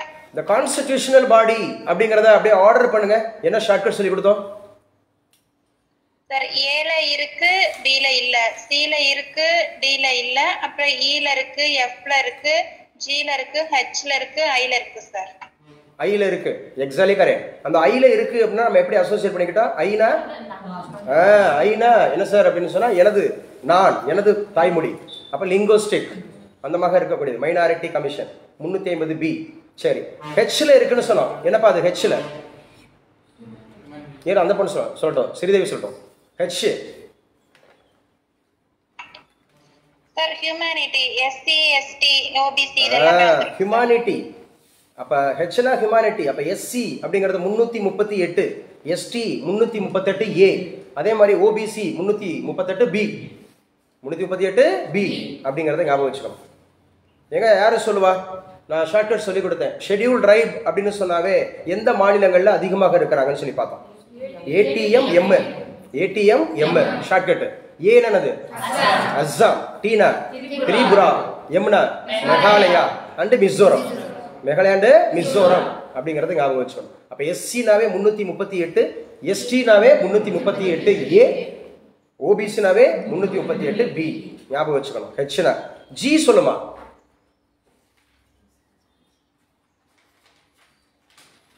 Government, G UPSC, SPSC. ஆமாங்க, கவர்மெண்ட். ஜினாவே கவர்மெண்ட். அதான் நான் சொன்னேன். 315, 323, 315, 323 both UPSC and TNPSC. UPSC and also TNPSC. ஒவ்வொரு ஸ்டேட்ல இருக்கக்கூடிய பப்ளிக் சர்வீஸ் கமிஷன் 315, 323 கான்ஸ்டிடியூஷனல் பாடி. ஸோ எழுதலாம். ஸோ நம்ம படிச்சிட்டோமா? இப்போ யார் யாரெல்லாம் எக்கனாமிக்ஸ்ல மிக முக்கியமாக தலைவர்கள்லாம் யாருன்னு பார்த்துட்டோம். நேச்சர் பார்த்துட்டோம், இயல்பு பார்த்துட்டோம், எக்கனாமிக் ஆக்டிவிட்டினா என்னன்னு பார்த்துட்டோம், அதோட டிவிஷன் பார்த்துட்டோம், அதோட சப்டிவிஷன் பார்த்துட்டோமா இல்லையா? அடுத்து முக்கியமானது எழுதுங்க. ஸோ பொருளியலோட எல்லை, ஸ்கோப்பு. பொருளியலோட எல்லை அப்படின்றது ஃபர்ஸ்ட் வந்து சரியா வாண்ட்ஸ். வாண்ட்ஸ்னா விருப்பங்கள் அப்படின்னு சொல்லுவோம். வாண்ட்ஸ்னா விருப்பங்கள். அப்படியே ஒரு சைக்கிள் மாதிரி போடணும். அடுத்து வந்து அதற்கான முயற்சி, எஃபோர்ட், அதற்கான முயற்சி, ட்ரை பண்றோம். அதுக்கப்புறம் ப்ரொடக்ஷன், உற்பத்தி பண்றோம், உற்பத்தி ப்ரொடக்ஷன். அதுக்கப்புறம் பகிர்வு, அதான் நான் சொன்ன பகிர்வு அப்படிங்கிறது வந்து டிஸ்ட்ரிபியூஷன். அதுக்கப்புறம் நுகர்வு, கன்சம்ஷன். இது இது இப்படி ரொட்டீன் நடந்துகிட்டே இருக்கும். இது ரொட்டீன் நடந்துகிட்டே இருக்கும். விருப்பப்படுவோம், அதுக்கான முயற்சி பண்ணுவோம், அதுக்கு உற்பத்தி பண்ணுவோம், அதுக்கப்புறம் பகிர்வு, அதுக்கப்புறம் நுகர்வு. இந்த கான்செப்ட் நடந்துகிட்டே இருக்கும். இதுதான் என்ன சார்? ஸ்கோப். நல்லா பேசுங்க. ஸ்கோப் அப்படிங்கறத ஞாபகம் வச்சுங்க. சரி, பொருளாதாரம் இது ஆர்ட்ஸா சயின்ஸா அப்படின்னு கேட்பாங்க. It is both arts and science. என்னங்க? Arts and science. கண்டிப்பா ஆர்ட்ஸ் அண்ட் சயின்ஸ். இந்த ஆர்ட்ஸ்ல ரொம்ப முக்கியமா யார் யாரெல்லாம் சொல்லியிருப்பாங்க எழுதி வச்சுங்க. A C Pigou, A C Pigou. அதே மாதிரி ஆல்ஃபிரட் மார்ஷல். இவங்க எல்லாமே ஆர்ட்ஸ் அப்படிங்கிறத சப்போர்ட் பண்ணுவாங்க. ஆர்ட்ஸ் தாங்க அப்படின்றத சொல்லுவாங்க. இது கலைங்க அப்படின்ற மாதிரி சொல்லுவாங்க. ஆனா இது போத் ரெண்டுமேங்க, ரெண்டுமே அப்படிங்கறத ஞாபகம் வச்சுக்கிறோம். சரிங்க, இதோட ஃபண்டமெண்டல் கான்செப்ட் என்ன? பொருளாதாரம்ன்றதோட ஃபண்டமெண்டல் கான்செப்ட் என்ன அப்படின்னு கேட்டா கிட்டத்தட்ட ஒரு 8 கான்செப்ட் இருக்கு. ஃபண்டமெண்டல் கான்செப்ட் பொருளாதாரத்தினுடைய ஒரு 8 ஃபண்டமெண்டல் கான்செப்ட் இருக்கு. அதுல ஒன்னு goods and services. Goods and services, பண்டங்கள் மற்றும் பணிகள். பண்டங்கள் மற்றும் பணிகள், குட்ஸ் அண்ட் சர்வீசஸ், பண்டங்கள் மற்றும் பணிகள். 2 அப்படிங்கறது நான் சொன்னதான் யூட்டிலிட்டி, பயன்பாடு. யூட்டிலிட்டி அப்படிங்கிற பயன்பாடு. 3 அப்படிங்கிறது பிரைஸ், விலை. 3 வந்து பிரைஸ், விலை. 4 அப்படிங்கிறது மார்க்கெட், அங்காடி. மார்க்கெட், அங்காடி. அடுத்து எக்ஸ்பென்சஸ், எக்ஸ்பெண்டிச்சர், செலவு. எக்ஸ்பெண்டிச்சர், செலவு. அதுக்கப்புறம் ரெவன்யூ, வருவாய். ரெவன்யூ அப்படிங்கிறது வருவாய். அதுக்கப்புறம் என்ன சார்? ஈக்லிபிரியம். ஈக்லிபிரியம்ன்றது சமநிலை. ஈக்லிபிரியம்ங்கிற சமநிலை. Then last revenue. ரெவன்யூ சொல்லியாச்சா? ஓகேப்பா. ஸோ அப்போ ரெவன்யூ சொல்லிட்டோம் அப்படின்னு சொன்னா ரொம்ப ரொம்ப முக்கியமானது. இல்லை, இன்கம் போடுங்க. ரெவன்யூ இல்லை, இன்கம். ரெவன்யூ வேற, ரெவன்யூனா வருவாய். ரெவன்யூன்றது வேற. சரியா? இது வருமானம், இன்கம். அப்ப பண்டங்கள் மற்றும் பணிகள் ரொம்ப முக்கியம். குட்ஸ் அண்ட் சர்வீசஸ் எப்பவுமே ஒரு விஷயம் அப்படின்றது நல்லா ஞாபகம் வச்சுக்கணும். அடுத்து நம்ம சொன்னல பயன்பாடு சொன்னா யூட்டிலிட்டி. யூட்டிலிட்டின்னா என்ன? மனித விருப்பத்தை நிறைவு செய்கிற ஒரு பண்டத்தினுடைய திறன் அல்லது ஆற்றல். எவ்வளவு நம்ம சாட்டிஸ்ஃபை இருக்கோம். எத்தனை வகையான பயன்பாட்டோட வடிவம் எழுதி வச்சுங்க. பயன்பாடு அப்படிங்கிறது, பயன்பாடுன்னு சொன்னாவே it is purely or directly related with psychology. இது உளவியல் சார்ந்தது. ஏன்னா பயன்பாடுன்றது எனக்கு உளவியல் சார்ந்தது. இப்போ எனக்கு ஒரு படம் பிடிக்குதுன்னா அது எல்லாருக்கும் பிடிச்சிருக்கணும்னு அவசியம் இல்லை. உளவியல் அப்படிங்கிறத எல்லாரும் மனிதனுக்கு மனிதன் உளவியல் மாறுபடும். ஆமா தானே? இப்போ எனக்கு வந்து அழகிங்கிற திரைப்படம் பிடிச்சிருக்கு. சரியா? எனக்கு அழகிங்கிற திரைப்படம் எனக்கு பிடிச்சிருக்கு. அல்லது வந்து பார்த்தீங்கன்னா ஆட்டோகிராஃப்ங்கிற திரைப்படம் எனக்கு பிடிச்சிருக்கு. ஆட்டோகிராஃப் அப்படிங்கிற திரைப்படம் எனக்கு பிடிச்சிருக்கு. எனக்கு பிடிச்சிருக்கிற படம் எல்லாமே உங்களுக்கு பிடிச்சிருக்கணும் அவசியம் இல்லை. உனக்கும் எனக்கும் பிடிச்சிருக்கணும் அவசியம் இருக்கா? அப்படி இல்லை. நிச்சயமா இல்லை. அப்போ அந்த இடத்துல இது உளவியல் சார்ந்தது. பயன்பாடுன்றது உளவியல் சார்ந்தது. எனக்கு ஒல்லியா இருக்கிறது பிடிக்குது, ஒருத்தருக்கு குண்டா இருக்கிறது பிடிக்குது. ஆமா தானே? ஒருத்தர் கருப்பா இருக்கிறதுக்கு பிடிக்குது, ஒருத்தருக்கு சிவப்பா இருக்கிறது பிடிக்குது. அப்ப மாறுபடுது. அப்ப கண்டிப்பா பயன்பாடுங்கிறது எது சார்ந்தது? சைக்காலஜி, உளவியல் சார்ந்தது அப்படிங்கிறது. ரெண்டு, பயன்பாடும் மகிழ்ச்சியும் ஒன்றானவை அல்ல. இது முக்கியம். இதோட நேச்சர் ஆஃப் யூட்டிலிட்டி. பயன்பாடு அப்படின்ற யூட்டிலிட்டியும் and also happiness, it is entirely different. Entirely different. அதுக்கு சம்மந்தமே இல்லை. இப்போ ஒரு டூர் போகிறோம். டூரில் போய் கத்திக்கிட்டு போனால் ஒருத்தருக்கு பிடிக்கும், ஒருத்தர் அமைதியாக அந்த ரசிச்சுட்டு போனால் பிடிக்கும். எனக்கு அமைதியாக உட்காந்து ஒரு மூலையில் உட்காந்துக்கிட்டு நான் அந்த சீனரியை பார்த்து ரசிச்சுக்கிட்டே போகிறேன். இங்கடா இங்கே வந்து இப்படி இருக்கிற ஜாலியாக இருக்கா கத்துறான்றாங்கன்னு வச்சுங்களேன். ஐயோ எனக்கு கத்த தெரியாதுங்க, நான் கத்த மாட்டேங்கன்னு சொல்லிட்டு இருக்கு. அதனால வந்து கத்துனாதான் மகிழ்ச்சியா? நோ. கத்துனாதான் மகிழ்ச்சியா? நோ. எனக்கு அமைதியாக இருக்கிறது பிடிச்சிருக்கு. அமைதியாக இருக்கிறது எனக்கு மகிழ்ச்சி. அப்போ பயன்பாடுங்கிறது நிச்சயமா மகிழ்ச்சியும் பயன்பாடும் ஒன்றல்ல. மகிழ்ச்சியும் பயன்பாடும் ஒன்றல்ல. இது யார் எது சார்ந்தது? உளவியல் சார்ந்தது, சைக்காலஜி சார்ந்தது. மூன்று. ஸோ இது எப்படி இருக்கும்னா அலூஃபாவும் இருக்கும், ஜாயிண்டாவும் இருக்கும், தனித்தும் இருக்கும், சார்ந்தும் இருக்கும். Dependent independent. டிபெண்டன்ட் இண்டிபெண்டன்ட் இதோட நேச்சர்ல. டிபெண்டன்ட் சார்ந்து இருக்கும், இண்டிபெண்டன்ட் சாராமலும் இருக்கும். சார்ந்து சார்புத்தன்மை, சாராத தன்மை. அதான் பயன்பாடு. அடுத்து இது வந்து இன்டென்சிட்டி ஆஃப் டிசையர். இது எதை சார்ந்து இருக்கும்னா இன்டென்சிட்டி ஆஃப் டிசைர் என்ன? தீவிரமான விருப்பத்தை சார்ந்தது. தீவிரமான விருப்பத்தை சார்ந்தது. தீவிரத்தை, அந்த விருப்பத்தினுடைய தீவிரத்தை சார்ந்தது. அதே மாதிரி இது வந்து எத்திக்ஸ், அந்த நீதி நெறின்னு சொல்றல, ஒழுக்கம் நீதி, அது சம்மந்தப்பட்டது. இவன் பிடிச்சிட்டு அப்படியே பயங்கரமாக கத்திக்கிட்டு வச்சுக்கிட்டு ஜாலியாக இருக்கிறதுன்னு நினைக்கிறான். பட் அது எனக்கு பயன்பட தரலங்க. எனக்கு பயன்பட தரல. எனக்கு அமைதியாக இருக்கிறது நல்லா இருக்கு. யாரையும் டீஸ் பண்ணக்கூடாது, கேலி பண்ணக்கூடாது, யாருக்கு டிஸ்டர்பன்ஸ் பண்ணக்கூடாது.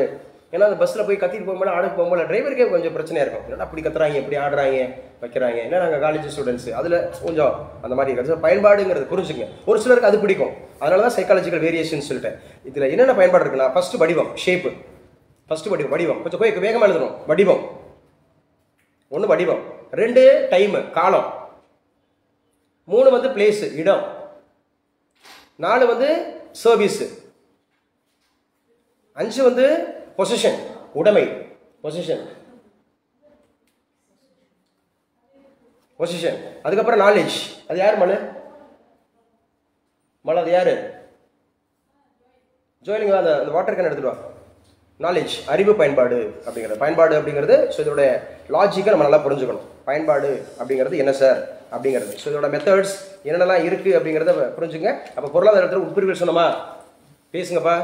பொருளாதார உட்பிரிவுகள் எத்தனை பார்த்தோம்? Production, consumption. சரி, எழுதிக்கங்க.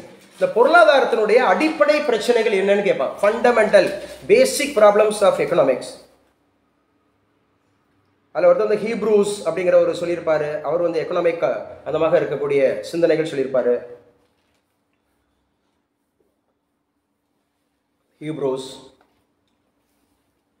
இதுதான் மிக பழமையான அந்த சிந்தனை அப்படின்னு சொல்லுவாங்க. ஹீப்ரூஸ் அந்த மாதிரி இருக்கக்கூடியது. எபிரேய மக்கள், ஹீப்ரூனா எபிரேயம், பைபிள் எழுதப்பட்ட மொழி அப்படிங்கிறது. அதுக்கப்புறம் இடைக்கால பொருளாதார சிந்தனை, இந்த மாதிரி சிந்தனைகள். நம்ம ப்ராப்ளம்ஸ் பார்த்துட்டு இருக்கோமோ, ப்ராப்ளம்ஸ்னாவே மூணு தான். ஒன்று, வாட் டு ப்ரொடியூஸ், என்ன உற்பத்தி செய்யறது. ரெண்டாவது அப்படிங்கிறது என்ன சார் அப்படி சொல்லி பார்த்தீங்கன்னு சொன்னால் 2 how to produce எப்படி உற்பத்தி செய்வது. 3 வந்து whom to produce யாருக்காக உற்பத்தி செய்வது. யாருக்காக உற்பத்தி செய்வது.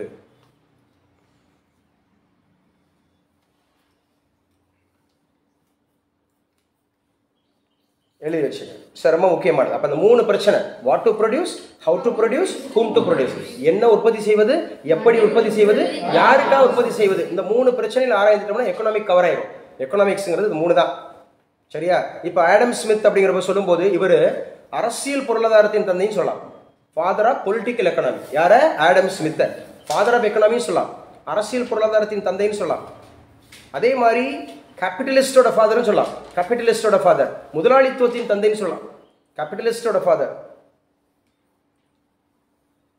அதே மாதிரி மைக்ரோ எக்கனாமிக்ஸோட ஃபாதர்னு சொல்லலாம், நுண்ணியல் பொருளாதாரத்தின் தந்தைன்னு சொல்லலாம்.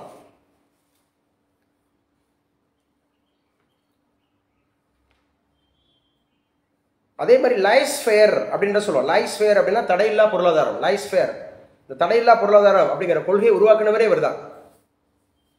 லைஸ் ஃபேர் அப்படிங்கிற பொருளாதார தடையில்லா கொள்கை அப்படின்ற உருவாக்கியவரே இவர்தான்.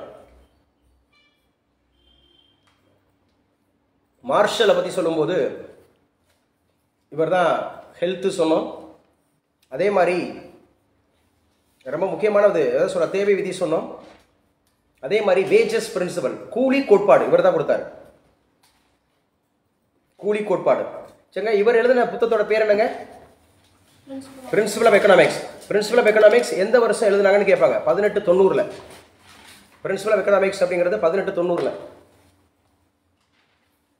1890. அவர் எழுதுனது வந்து 1776 இல்லையா? 1776. யாரு? அதே மாதிரி ஹீன்ஸ் அப்படின்னு சொன்னாவே ஜான் மேனியார்ட் ஹீன்ஸா, அவர் மாடர்ன் எக்கனாமிக்ஸோட ஃபாதர்னு சொன்னோமா? மாடர்ன் எக்கனாமிக்ஸோட ஃபாதர் அப்படின்னு சொன்னோம். ஸோ ஒவ்வொருத்தரோட இலக்கணம் இங்கே பாருங்க. பொருளியல் ஒரு இருண்ட அறிவியல் என்று கூறியவர்கள் ரஸ்கின் அண்டு கார்லைன். எழுதுங்க, ரஸ்கின் அண்டு கார்லைன். எக்கனாமிக்ஸில் டெஃபினேஷன் முக்கியம். Ruskin and Carlyle. இந்த ரஸ்கின் கார்லைன் என்ன சொல்றாங்க? அக்கார்டிங் டு தேர் வியூஸ், பொருளியல் அப்படிங்கிறது it is a dark science அப்படின்றாங்க. டார்க் சயின்ஸ், இருண்ட அறிவியல். பொருளாதாரம்ன்றது ஒரு டார்க் சயின்ஸ் அப்படி சொன்னது யாரு அப்படின்னு கேட்டால் Ruskin and Carlyle. Ruskin and Carlyle. அதே மாதிரி சாதாரண மனித வாழ்க்கையின் அன்றாட நடவடிக்கைகளை பற்றி ஆராய்கிறது.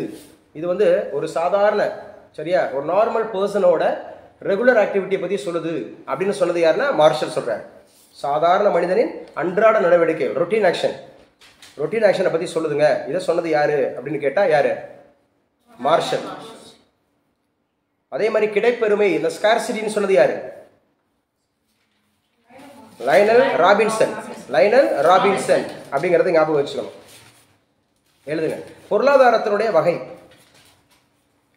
இந்த பொருளாதாரத்துக்காக சரியா முத என்ன சார் அப்படி சொல்லி பார்த்தீங்கன்னா, நம்ம ஊர்ல பொருளாதாரத்துக்கு முதல் நோபல் பரிசு அப்படிங்கிறது கொடுக்க ஆரம்பிச்சது வந்து 1969 தான் கொடுத்தாங்க. எங்க யாராவது ஜெயலட்சுமி மேம் ட்ரை பண்றீங்களா? வேற யார் இருக்கீங்க எக்கனாமிக்ஸ்ல? எக்கனாமிக்ஸ் ஸ்டூடெண்ட்ஸ் எத்தனை பேர் அட்டெண்ட் பண்றீங்க? இப்போ நம்ம லைவ் கிளாஸ், நேரடி கிளாஸ், அதாவது இங்க கூகுள் மீட்ல ஜெயலட்சுமி அப்படிங்கிற ஒரு ஸ்டூடெண்ட் அட்டெண்ட் பண்றதா சொன்னீங்க. வேற யார் அட்டெண்ட் பண்றா? எக்கனாமிக்ஸ் ஆஸ்பிரண்ட் யாராவது உள்ள இருக்கீங்களா? பிஜிடிஆர்பி எக்கனாமிக்ஸ் ஆஸ்பிரண்ட் யாராவது உள்ள இருக்கீங்களா? சும்மா பேசுங்க, நான் பேசுறது உங்களுக்கு உபயோகமா இருக்கும். ஜெயிக்கலாம். ஐயோ கேள்வி கேட்டு பதில் தெரியலனா போச்சே நினைக்காதீங்க. இல்லைன்னா நான் ரிமூவ் பண்ணிடுவேன். இப்போ ஜெயலட்சுமி அவங்கள தவிர இது எல்லாருமே ரிமூவ் பண்ணிடுவேன். இன்னும் 1 hour கிளாஸு. ஸோ விட்டுறாதீங்க. யாரும் இருந்தால் சொல்லுங்கள். மாலா, ஜெயலட்சுமிங்கிற ஆஸ்பிரண்ட்டை தவிர வேறு யாராவது ஸ்டூடெண்ட்ஸ் இணைஞ்சிருந்தாங்கன்னா நம்ம குரூப்பில் இருக்கிறவங்கள அது ரிமூவ் பண்ணிடலாம். ஜெயலட்சுமி அப்படிங்கிற தவிர ஜெயலட்சுமி ட்ரை பண்ணுங்க. ஸோ முத 1969 தான் நோபல் பரிசு அப்படிங்கிறது கொடுக்கப்பட்டது. இதெல்லாம் தெரிஞ்சுக்கணும். அந்த 1969 முதல் நோபல் பரிசு வாங்கினவர் யாரு?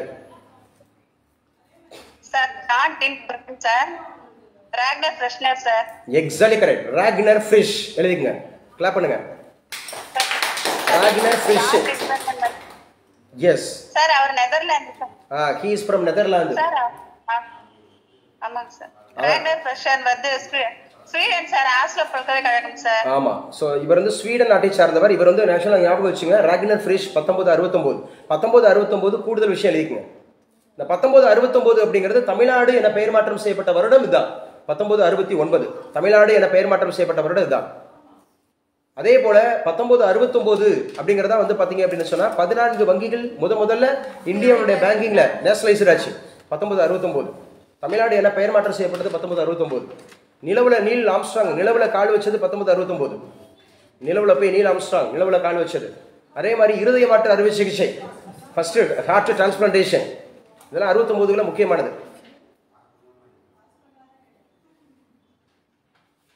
1969 அப்படிங்கறத ஞாபகம் வச்சுக்கணும். அதே மாதிரி இந்த மைக்ரோ அண்ட் மேக்ரோ அப்படிங்கறத உருவாக்குனவர் இவர்தான், ராக்னர் Frisch. Micro economics macro economics அப்படிங்கறத பிரிச்சு கொடுத்தவர் இவர்தான், ராக்னர் ஃப்ரிஷ். ஸோ ரொம்ப முக்கியமானது அப்படிங்கறத ஞாபகம் வச்சுங்க. ஆனா இதை பிரபலமடைய செய்தது யாருன்னு கேட்பாங்க. பிரபலமடைய செய்தது மைக்ரோ அண்ட் மேக்ரோவை பிரபலமடைய செய்ததுன்னு கேட்டா ஜேம் கீன்ஸ். பிரபலமடைய செய்தது J M Keynes. He is also very important. J M Keynes, the father of modern economics அப்படின்னு சொல்றோம். ஸோ ரொம்ப முக்கியமானது அப்படிங்கிறது ஞாபகம் வச்சுங்க. ஃபாதர் ஆஃப் மாடர்ன் எக்கனாமிக்ஸ் அப்படிங்கிறது இவரை நல்லா ஞாபகம் வச்சுக்கணும். அந்த இது மட்டும் கொடுத்துருக்கோம். ஸோ எழுதி வச்சுங்க. இந்த ஃபர்ஸ்ட் ஒன் அப்படிங்கிறது எழுதி வச்சுங்க. இந்த இரண்டு சொற்களுக்கு வேறுபாடு அப்படின்னாலும் இந்த ஜேம் கீன்ஸ் தான். ஜேம் கீன்ஸ் அப்படிங்கிறவர் தான் வேறுபாடு, டிஸ்டிங்யூட்ஸ். மைக்ரோ அண்ட் மேக்ரோ, மைக்ரோனா நான் சொல்லிட்டேன் ஸ்மால் அந்த மாதிரி இருக்கிற யூனிட்ஸை டீல் பண்றது. மேக்ரோ அப்படின்னு சொன்னாவே ஒட்டு மொத்தத்தையும் டீல் பண்றது. அதை யார் சார் பிரபலப்படுத்தினது அப்படிங்கிறது ஜேம் கீன்ஸ். அதே மாதிரி வேறுபடுத்தினது யார் சார், ஜேம் கீன்ஸ். அதே மாதிரி எழுதி வச்சுங்க 1963ல 1963 நேத்து கூட சொன்னா சிபிஐயா பேசுங்க. சிபிஐ எந்த வருஷம் 1963. சிவிசி எந்த வருஷம் 1964. லோக்பால் லோக்காயுக்தா எந்த வருஷம் 2013. அதாவது பில்லு வந்து 2013, ஆக்ட் 2014. நோட்டா எந்த வருஷம் 2014. பிபி பேட் எந்த வருஷம் 2014. சரியா, பிபி பேட் அப்படின்றது. அதே மாதிரி இது ஓட்டர் ஐடி எப்ப சார், ஓட்டர் ஐடின்ற எலக்ட்ரானிக் ஓட்டிங் மிஷின் எப்ப 2004. மதுரை உயர்நீதிமன்ற கிளை எப்ப 2004. சுனாமி எப்ப 2004 எல்லாம் முக்கியமானது 2004. அப்ப பொருளாதாரம் அப்படிங்கிறது ரொம்ப முக்கியமா ஞாபகம் வச்சுக்கணும். 1963ல இவர் வெளியிட்ட ஒரு முக்கியமான ஒரு கோட்பாடு இருக்கு, the general theory of employment interest and money. General theory of employment interest and money. Interest and money யார் விட்டு மொபைலுமா? ஸோ இதற்கான தமிழ் என்ன சார் அப்படின்னு கேட்டா வேலைவாய்ப்பு வட்டி மற்றும் பணம் பற்றிய பொது கோட்பாடு. சரி எழுதுங்க. டைப்ஸ் ஆஃப் எக்கனாமி நம்ம பார்ப்போம், ஒன்றா பார்ப்போம். ஃபர்ஸ்ட் மைக்ரோ, 2 மேக்ரோ, அப்புறம் ட்ரெடிஷன், அப்புறம் நம்ம ஏற்கனவே பார்த்துட்டோம்லப்பா. ஏற்கனவே எத்தனை பார்த்துருக்கோம்?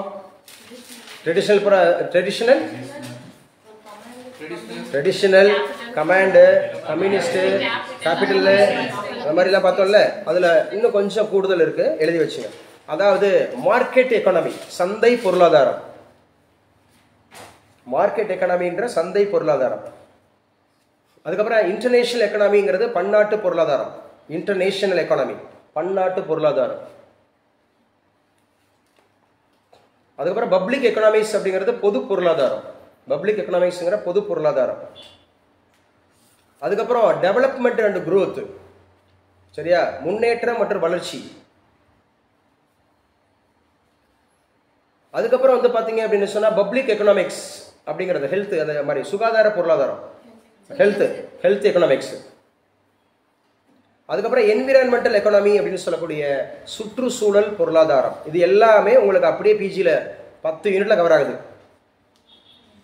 சரியா, ஸோ ரொம்ப முக்கியமானது அப்படிங்கிறத ஞாபகம் வச்சுங்க. அப்போ நுண்ணியல் பொருளாதாரம்னா என்ன, பேரியல் பொருளாதாரம்னா என்ன, ஒவ்வொன்றையும் நம்ம பார்த்தாச்சு. ரொம்ப முக்கியமானது. அப்போ ரொம்ப முக்கியமானது இந்த நுண்ணியல் பொருளாதாரம் அப்படின்னு சொன்னாவே ரொம்ப முக்கியமாக இது எதை பற்றி ஆராய்கிறது அப்படின்னு கேட்பாங்க. எதை பற்றி ஆராய்கிறது? பேரியல் பொருளாதாரம் அப்படின்னு சொன்னால் இது எதை பற்றி ஆராய்கிறது அப்படின்னு பார்க்கணும். ஸோ நுண்ணியல் பொருளாதாரம்னாவே இன்கம் தியரி, மைக்ரோ எக்கனாமினாவே இன்கம் தியரி. அப்படின்னா ஜெயலட்சுமி என்ன சொல்லுவீங்க? பேரியல் பொருளாதாரத்தை நீங்கள் என்ன தியரின்னு சொல்லுவீங்க? மைக்ரோ எக்கனாமிங்கிறது income theory. So what about macro economics? Sir வருமானம் பற்றியது சார். எது? Micro sir. அதான் நான் சொல்லிட்டேனே, மைக்ரோ தான் இன்கம் சொல்லிட்டேனே, வருமானம் பற்றியதுன்னு சொல்லிட்டேனே. நான் கேட்டது மேக்ரோ. சார் அது விலைன்னு சொல்லலாம் சார். Exactly correct. ஸோ விலை கோட்பாடு அப்படின்னு சொல்லலாம். அது இன்கம் தியரி. இது வந்து பார்த்தீங்க அப்படின்னு சொன்னால் ப்ரைஸ் தியரி. இது வந்து ப்ரைஸ் தியரி. காமன் ஃபோரத்தில் சொல்கிறதா இருந்தால் மைக்ரோ எக்கனாமினாவே இன்கம் தியரி, சரியா? மேக்ரோ எக்கனாமினா ப்ரைஸ் தியரி. ஆனால் மேக்ரோவில் நம்ம நிறைய விஷயத்தை கொண்டு போய் நம்ம போய் உள்ளே போய் சொல்லலாம், எழுதி வச்சுக்கோங்க. மேக்ரோவில் தான் ரொம்ப பெருசு. மேக்ரோவில் நம்ம வந்து எம்ப்ளாய்மெண்ட் கொண்டு வரலாம், வேலை வாய்ப்பு. அதே மாதிரி இது நேஷனல் இன்கம் கொண்டு வரலாம், எம்ப்ளாய்மெண்ட் கொண்டு வரலாம், இன்ஃப்ளேஷன் கொண்டு வரலாம், இன்ஃப்ளேஷன் கொண்டு வரலாம், இன்கம் அண்ட் சேவிங்ஸ் இன்வெஸ்ட்மெண்ட் கொண்டு வரலாம், சேவிங்ஸ் இன்வெஸ்ட்மெண்ட் கொண்டு வரலாம், இன்டர்நேஷனல் எக்கனாமிக்ஸ் கொண்டு வரலாம், பன்னாட்டு வாணிபம். அதே மாதிரி ஜிடிபி கொண்டு வரலாம். இது எல்லாமே மேக்ரோவில் போயிடும். இது எல்லாமே மேக்ரோ. அப்போ மைக்ரோ மேக்ரோ இந்த கான்செப்டை நல்லா புரிஞ்சுங்க. ஸோ என்னென்ன சார் சொல்லியிருக்காங்க, ஒவ்வொரு பொருளாதாரம் எந்த மாதிரி வந்து டீல் ஆகுது அப்படிங்கிறத ஞாபகம் வச்சுக்கணும். ஸோ பொருளாதாரத்தில் எந்தெந்த அமைப்புகள் நம்ம ஏற்கனவே நம்ம படிச்சிட்டோம். கொஞ்சம் பேசாதீங்க, கவனிங்க. அப்போ உற்பத்தி காரணிகள் மொத்தம் எத்தனை சொன்னேன்? நல்லா பேசுங்க. So land, labour, capital, entrepreneur. நல்லா பேசுங்க. Land, labour, capital, entrepreneur. இது எல்லாமே முக்கியமானது அப்படிங்கிறத ஞாபகம் வச்சுங்க. ஸோ இது மூணுமே முக்கியமானது அப்படிங்கிறத ஞாபகம் வச்சுங்க. லேண்டு, லேபரு, கேபிட்டல், என்டர்பிரனர் அப்படிங்கிறத ஞாபகம் வச்சுங்க. 11:30 அப்படிங்கிறது. ஸோ ஓரளவுக்கு நம்ம வந்து 2 யூனிட் முடிச்சிட்டோம். இப்போ பாருங்களேன், எழுதி வச்சுங்க. ஸோ ஸ்கம்பீட்டர் அப்படிங்கிற ஒரு எக்கனாமிஸ்ட். ஸ்கம்பீட்டர் யாரும் சும்பீட்டர் கூட வச்சுக்கலாம். சும்பீட்டர், ஜாஜகானுக்கு வர ஜா, அந்த ஜூ போடலாம், ஜும்பீட்டர். அவர் என்ன சொல்லியிருக்காருன்னா, எக்கனாமிக் குரோத்தை பற்றி, பொருளாதார வளர்ச்சி என்றால் என்ன, பொருளாதார வளர்ச்சி அப்படின்னு சொன்னா இன் லாங் பீரியட் நீண்ட காலத்தில் நிலையான மாற்றம் அப்படிங்கிறதா. ஸ்டடி அந்த மாதிரி இருக்கக்கூடிய ஸ்டடி சேஞ்ச், நிலையான மாற்றம். இந்த 2 வார்த்தையை சொல்றாரு. இவரோட அடிப்படையில் பொருளாதாரத்தினுடைய முன்னேற்றம் அப்படின்னா என்ன சார், பொருளாதார வளர்ச்சிங்கிறது என்ன? அப்போ சும்பீட்டர் என்ன சொல்றாருன்னா, ஸோ நீண்ட காலம் இருக்கணும், நிலைச்சிருக்கணும். நீண்ட காலமும் இருக்கணும், நிலைச்சிருக்கணும். ஸோ லாங் பீரியட்ல இருக்கணும், ஸ்டெடியாகவும் இருக்கணும். ஸோ அது அப்படி இருக்கிறதா என்ன சார் அப்படின்னு சொல்லி சொல்றாரு. ஸோ ரொம்ப ரொம்ப முக்கியமானது அப்படிங்கிறத ஞாபகம் வச்சுங்க. ஸோ அடுத்து நீங்கள் மெயினாக எழுத வேண்டியது என்ன சார் அப்படின்னு சொல்லி பார்த்தீங்கன்னா, எழுதிக்குங்க பிளானிங். தலைப்பு எழுதுங்க பிளானிங். ஏன்னா நம்ம சிலபஸை ஒட்டி நம்ம ஸ்டிக் ஆன் பண்ணி போயிடலாம். பிளானிங்னா திட்டமிடுதல். யாருங்க சொன்னேன் திட்டமிடுதலினுடைய தந்தை? விஸ்வேஸ்வரையா. அவர் எழுதின புத்தகத்தோட பேர் என்ன சொன்னேன்? Plant economy for India. Plant economy for India. எந்த வருஷம் எழுதுறாரு? 1934. இதே 1934ல நம்ம இது பாலிட்டியில் என்ன சொன்னோம்? எம்என் ராய் இந்தியாவுக்கு தனியாக ஒரு அரசியலமைப்பு சட்டம் தேவை என்ற கருத்தை முதல் சொன்னார். சொன்னவர் யாரு? எம்என் ராய். நல்லா பேசுங்க. எம்என் ராய். இதே 1934 ஹிஸ்டரியில் என்ன வச்சு? கரப்பால 6 பெரிய தானிய களஞ்சியை கண்டுபிடிச்சவர் யாரு? Mortimer wheeler. நல்லா பேசுங்க. மார்டிமர் வீலர் அப்படிங்கிறத ஞாபகம் வச்சுங்க. மார்டிமர் வீலர் அப்படிங்கிறத ஞாபகம் வச்சுங்க. சரி, இதில் யாராவது வந்து கூட்டிகிட்டு போகணுமா? யாராவது உங்களை வந்து கூட்டிகிட்டு போகிற மாதிரி இருக்கீங்களா? Second session. So you can also attend from your home. Second session இல்லை இருக்கிறாங்க 2 பேருங்க வந்துட்டோம். 1 மணி வரைக்கும் இருந்து படிச்சுட்டு போகிறதாலும் படிச்சுட்டு போகலாம். நீங்கள் 1 மணியோட கிளாஸ் முடிச்சுக்கலாம். நான் இப்போ முடிச்சிடுறேன். அதுக்கப்புறம் நெக்ஸ்ட் கிளாஸ்ன்றது. ஸோ ஏன்னா கரண்ட் இல்லாதனால வெண்டிலேஷன் வித்தியாசமாக இருக்குது. 1 மணி கிளாஸ் முடிச்சுக்கலாம். நீங்கள் வீட்டில் போய் படிக்காதாலும் படிச்சுக்கலாம். இல்லை இருந்து ஏன்னா போகிறதுக்கே இப்போ லேட்டாக இல்லை வீட்டுக்கு. நம்ம தானே இருந்துருங்க. 1 மணி வரைக்கும் இருந்துட்டு படிச்சுட்டு போங்க. 1:30 வரைக்கும் 2 மணி வரைக்கும்லாம் வேண்டாம். சரியா?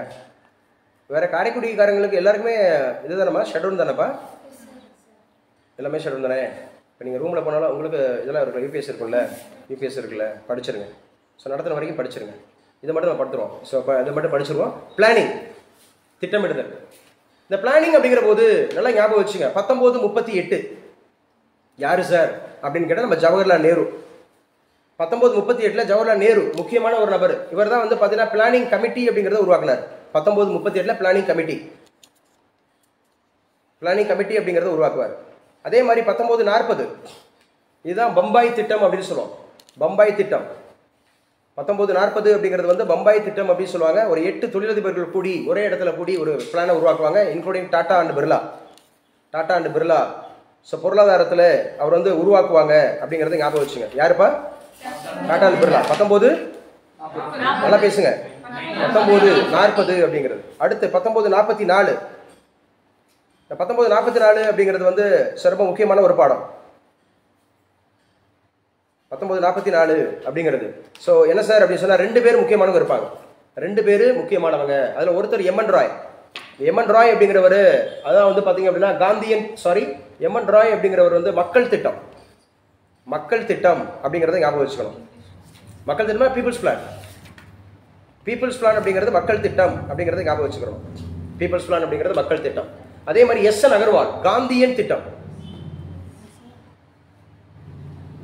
எஸ்.என். அகர்வால் அப்படிங்கிறது காந்தியன் திட்டம். அதுக்கப்புறம் 1950 சர்வோதயா திட்டம். ஜெயபிரகாஷ் நாராயணன், ஜேபின்னு சொல்லுவாங்க. ஜெயபிரகாஷ் நாராயணன் 1950. 1951 5ஆண்டு திட்டம். 1951 5ஆண்டு திட்டம். 1952 அதான் என்டிசி நேஷனல் டெவலப்மெண்ட் கவுன்சில், தேசிய வளர்ச்சி குழு. ஆகஸ்ட் 6 1952. அதே மாதிரி மார்ச் 15 1950. மார்ச் 15 1950 இதுதான் பிளானிங் கமிஷன். மார்ச் 15 1950. ஸோ இந்த திட்டமிடுதல் அப்படிங்கிற கான்செப்ட் முதல்ல நமக்கு வர்றதுக்கு ரொம்ப முக்கியமான காரணமாக இருந்த ஒரு விஷயம் இருக்கு. என்ன சார் அப்படின்னு கேட்டீங்கன்னா 1930 ஒரு வேர்ல்டு எக்கனாமிக் கிரைசிஸ் ஏற்படும். இந்த காலகட்டத்தில் வேர்ல்டு எக்கனாமிக் கிரைசிஸ், உலக பொருளாதார மந்தம் அப்படின்னு ஒன்று ஏற்படும். அந்த காலகட்டத்தில் தான் ஸோ எல்லாரும் அந்த எக்கனாமின்றதை பிளான் பண்ணணும் அப்படின்னு சொல்லிட்டு ஒவ்வொரு திட்டங்களை உருவாக்குவாங்க.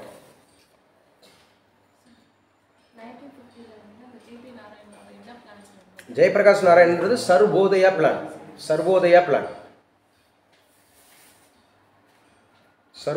அப்படிங்கிறத ஞாபகம் வச்சுங்க. இந்த அதாவது நான் சொன்னேன்ல தலையிடா கொள்கை அப்படிங்கிறது, லீஸ் ஃபேர் அப்படிங்கிறது யாருன்னு சொன்னேன்? Adam Smith. பேசுங்க. Adam Smith. ஸோ இதெல்லாம் முக்கியமானது அப்படிங்கிறத ஞாபகம் வச்சுக்கணும். அதே மாதிரி ரொம்ப முக்கியம் இந்த பிளானிங் அப்படிங்கிற இடத்துல என்னென்ன சார் இருக்கு அப்படிங்கிறத ஞாபகம் வச்சுங்க. திட்டமிடுதல் அப்படிங்கிறது வந்து திட்டமிடுதலின் தந்தை யாருன்னு சொன்னேன்? விஸ்வேஸ்வரையா. நல்லா பேசுங்க. விஸ்வேஸ்வரையா அப்படிங்கிறத ஞாபகம் வச்சுக்கிறோம். ரைட். இதுல மிக முக்கியமா தலைப்பு எழுதுங்க. 5-year plan அப்படின்னு சொல்லி போட்டுங்க. 5-year plan, 5ஆண்டு திட்டங்கள். இந்த 5ஆண்டு திட்டங்கள் அப்படிங்கிறது நம்ம எங்க இருந்து எடுத்தோம் அப்படின்னு சொல்லி பாத்தீங்கன்னு சொன்னா கண்டிப்பா ரஷ்யா. ஆனா அங்க 7 வருஷம். இதுல அதுக்கு போறதுக்கு முன்னாடி இன்னொரு நான் ஒரு பீரியட் சொல்லிக்கிறேன், கண்டிப்பா கேட்பாங்க. மெயின்ஸுக்கு தேவைப்படும், நமக்கு பிஜிடிஆர்பி படிக்கிறவங்களுக்கும் யூஸ் ஆகும். என்ன சார் அப்படின்னு கேட்டா அந்த திட்டமிடுதலுடைய காலம் அப்படின்றத 3ஆ பிரிச்சுங்க. திட்டமிடுதலுடைய காலம் அதாவது பிளானிங் பீரியட், பிளான் அதோட பீரியட் 3ஆ பிரிச்சுக்கலாம். அதாவது long term, medium term, short term. Long term, medium term, short term. So long term அப்படின்னு பிரிச்சுக்கலாம், மீடியம் டேர்ம்னு பிரிச்சுக்கலாம், ஷார்ட் டேர்ம்னு பிரிச்சுக்கலாம். லாங் டேர்ம் அப்படின்னு சொன்னாவே மோர் தேன் 10 years, 10 ஆண்டுகளுக்கு மேல. இதுக்கு வேற பேர் கேட்டானா, லாங் டேர்முக்கு வேறு பேர் கேட்டானா இதுதான் ஃபார்வர்டு பிளான், முன்னோக்கு திட்டம், அல்லது மோட்டிவேஷன் பிளான், வினையூக்கி திட்டம், எதனால வச்சுக்கலாம். அடுத்து என்ன சார்? மிடில் அப்படின்னு சொன்னாவே 3 முதல் 7 ஆண்டுகள். 3 முதல் 7 ஆண்டுகள் அப்படிங்கறத ஞாபகம் வச்சுக்கணும். 3 முதல் 7 ஆண்டுகள். 3 முதல்